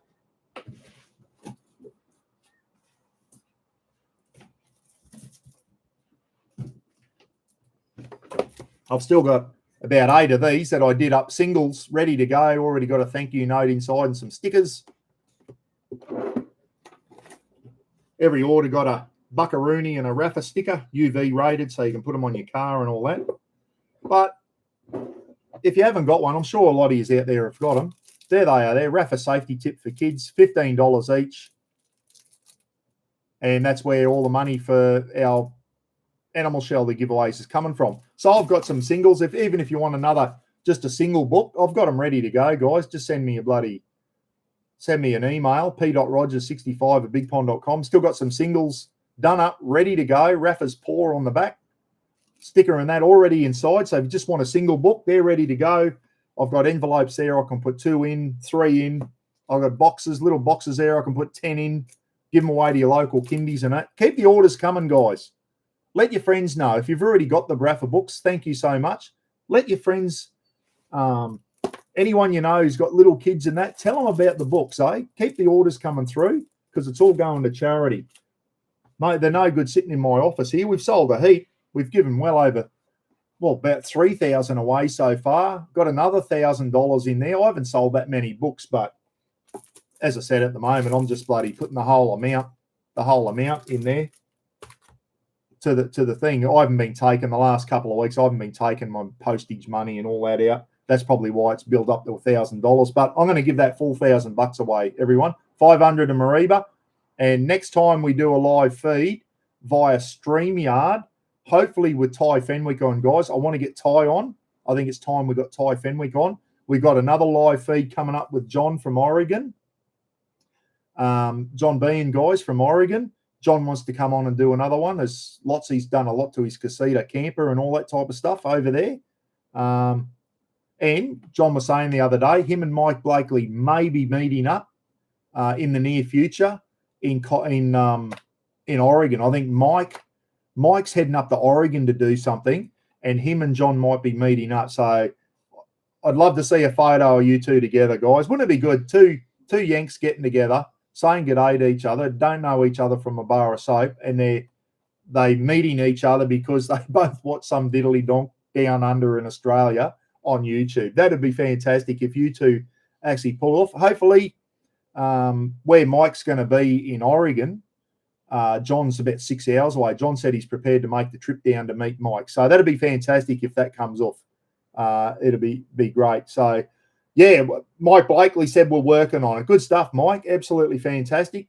Andy, thanks for those photos with the Rafa Shack bat. You can see the Rafa bat in the background there, everyone. They're still available, smgsports.com.au. Rafa Shack bat, how good are they? If you've got kids and you want to play indoor cricket or backyard cricket and all that type of stuff, Rafa Shack bats, Mr. Buckaroony merch, all that type of stuff still available through Brett at SMG Sports, guys. We put the profits towards charity, as you know. And VB aftershave. Can you believe that shit? Can you believe it? Has anyone owned up to that yet? I got a funny feeling it might be Lorna and Daz McMillan that sent me that and the beautiful cutout of an Aussie soldier. That sticker's I can't even read that. It's too many letters. That's an Aussie soldier doing rest on arms reverse with a 303 rifle, everyone, on Anzac Day. So that's going up in the shed somewhere or in the pool room, somewhere where I can see it. I might even be able to paint it silver. Might be able to spray paint it silver or something with some bloody gal paint away so it doesn't rust, and just so it stands out a bit better when I might mount that on the wall of the shed. That's fantastic. I love that. That is absolutely brilliant. Have a look at that. And as I said, this stuff doesn't actually smell too bad, this aftershave. And as I said, I sprayed some in my mouth and it actually tastes better than VB beer, everyone. So who thought to put Victoria Bitter on a thing of aftershave? Dead set. Give yourselves an uppercut. Only the Vicks could do that. But I'll tell you what, it's actually, I don't know what kind of aftershave they've used in there. It smells quite nice, but it's not too bad at all. As I said, if you lick it, it actually tastes better than VB beer. Get a crab sanger. crab sanger. My mum loves crab sangers. A sanger, Mike and John, if you're watching, a sanger is an Aussie, just yet another Aussie slang word for a sandwich, a sanger. And a banger is a sausage. A banger is a sausage, and a sanger is a sandwich, because we're too lazy. Aussies, we're too lazy to say sandwich, so we just say sanger. A crab sanger. There you go. There's some good Aussie slang for you. Mike, a crab sanger is a crab sandwich, mate. Mike was probably sitting there reading that going, what is a sanger? So, yeah, a sanger is a sandwich, because Aussies, we abbreviate everything. We're too lazy to say full words. Anyway, yeah, a banger sanger is a sausage sandwich. Lynn Rogers, a banger sanger is a sausage sandwich. My God, no wonder people come here. I remember a Filipino guy I used to work with in the prison, Bernard, his name was. Lovely guy. As you know, Filipinos, they can speak Filipino, but they're also brought up at school learning, and they're very good. All Filipinos can speak very good English, but they get taught American English at school. So Bernard had a wonderful story when the Iraq invaded Kuwait. Bernard was working in Kuwait. He used to fix TVs, and he used to be an electrical technician back in the days when they used to fix TVs and all that type of stuff. Bernard was working in Kuwait. Iraqis invaded, and then they were like caught up in the war when Iraq invaded. And because they were Filipinos, the Iraqis went, get out of here. But Bernard and his mates all had to hightail it. And anyway, somehow he ended up in Australia. And Bernard goes, that's all right. I'll go to Australia because they speak English down there, and I can speak good English. Bernard reckons when he first got here, he was thinking, I thought they spoke English down here. he couldn't understand anything because of our slang. And I don't think we realise how much slang we use, us Aussies. Everything's got abbreviated, brekkie for breakfast and arvo for afternoon and all that. And Bernard said, I had no idea what people were talking about. He said, it was like a different language. And he's been here for so long now, he's picked it up and all that type of stuff. So the other funny story, Dave, the diddly donk from Yorkshire, guys, when he first got here, he had a really, really strong Yorkshire accent. And we had a lot of Aboriginal prisoners. And we're in the reception store. So you'd be doing the reception process with all the new prisoners. So there's me and a few other Aussie blokes there, Dave from Yorkshire and Bernard from the Philippines, all working in the reception store. And one of the Murray boys one day, one of the Aboriginal lads goes, Dave's trying to talk to him, and this Murray, he could not understand a word Dave was saying. And he goes, hey, I want that Chinese bloke to tell me what's going on because I can understand him better than what I can understand you. And Dave got all offended because this Aboriginal lad goes, he wanted that Chinese bloke, he was Filipino, I want that Chinese bloke to tell me what's going on because I can understand him. Oh, Langan, he never lived that one down. Oh, Dave, the diddly donk from Yorkshire, he never lived that one down.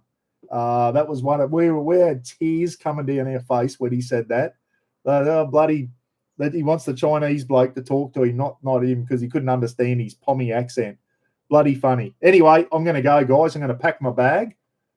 Wait for old mate to give me a ring. Give him 3 Rafa books. He's already paid for them. $45. He's actually going to pick them up. $45. So there's another 40. That will punch us over the $1,000, guys. We were just under 1,000. That'll punch us over the. Oh no, he's already put it in. Sorry. So we've got $1,000 in the kitty. Next time I do a live feed, going to see if Ty can come on one night. It'll be a Saturday night. We'll talk about Fords and bloody Ty knows a lot more about this stuff than what I do, guys. I'm just bloody going off what I read online and what John Cadogan and all them are saying about these Super Duties. Ty's actually been for driving in one. He's probably limited on what he can say. I think they're very muzzled on what they can say at the moment. But what Ty can tell us, I'm sure he will. So, yeah, we're going to have Ty Fenwick on soon, guys, and we might do another giveaway. And then hopefully down the track, who knows, maybe we can get John and Mike both on at the same time and then have a chat with our Yank mates over there. It'd be fantastic. All right, hope you enjoyed the live feed this morning, everyone. There's a bit of negative stuff in there, isn't it? But at the end of the day, when you watch the news now, there's no good stuff in there, is there? There's no good stuff in there. All we can do is just, as I say, we are lucky in a way. We live in a peaceful country, but to guarantee peace, you've got to have a strong defence force, everyone. As bad as that is, wouldn't it be a wonderful world if we didn't need armies? But we've needed them since the dawn of time. Man has been fighting. We've been fighting on this planet since the dawn of time, and it's never gonna change. And at the moment, here we are in 2025, and we've got countries still banging on with each other. We've got bloody Israel having a crack at Iran, or the other way around.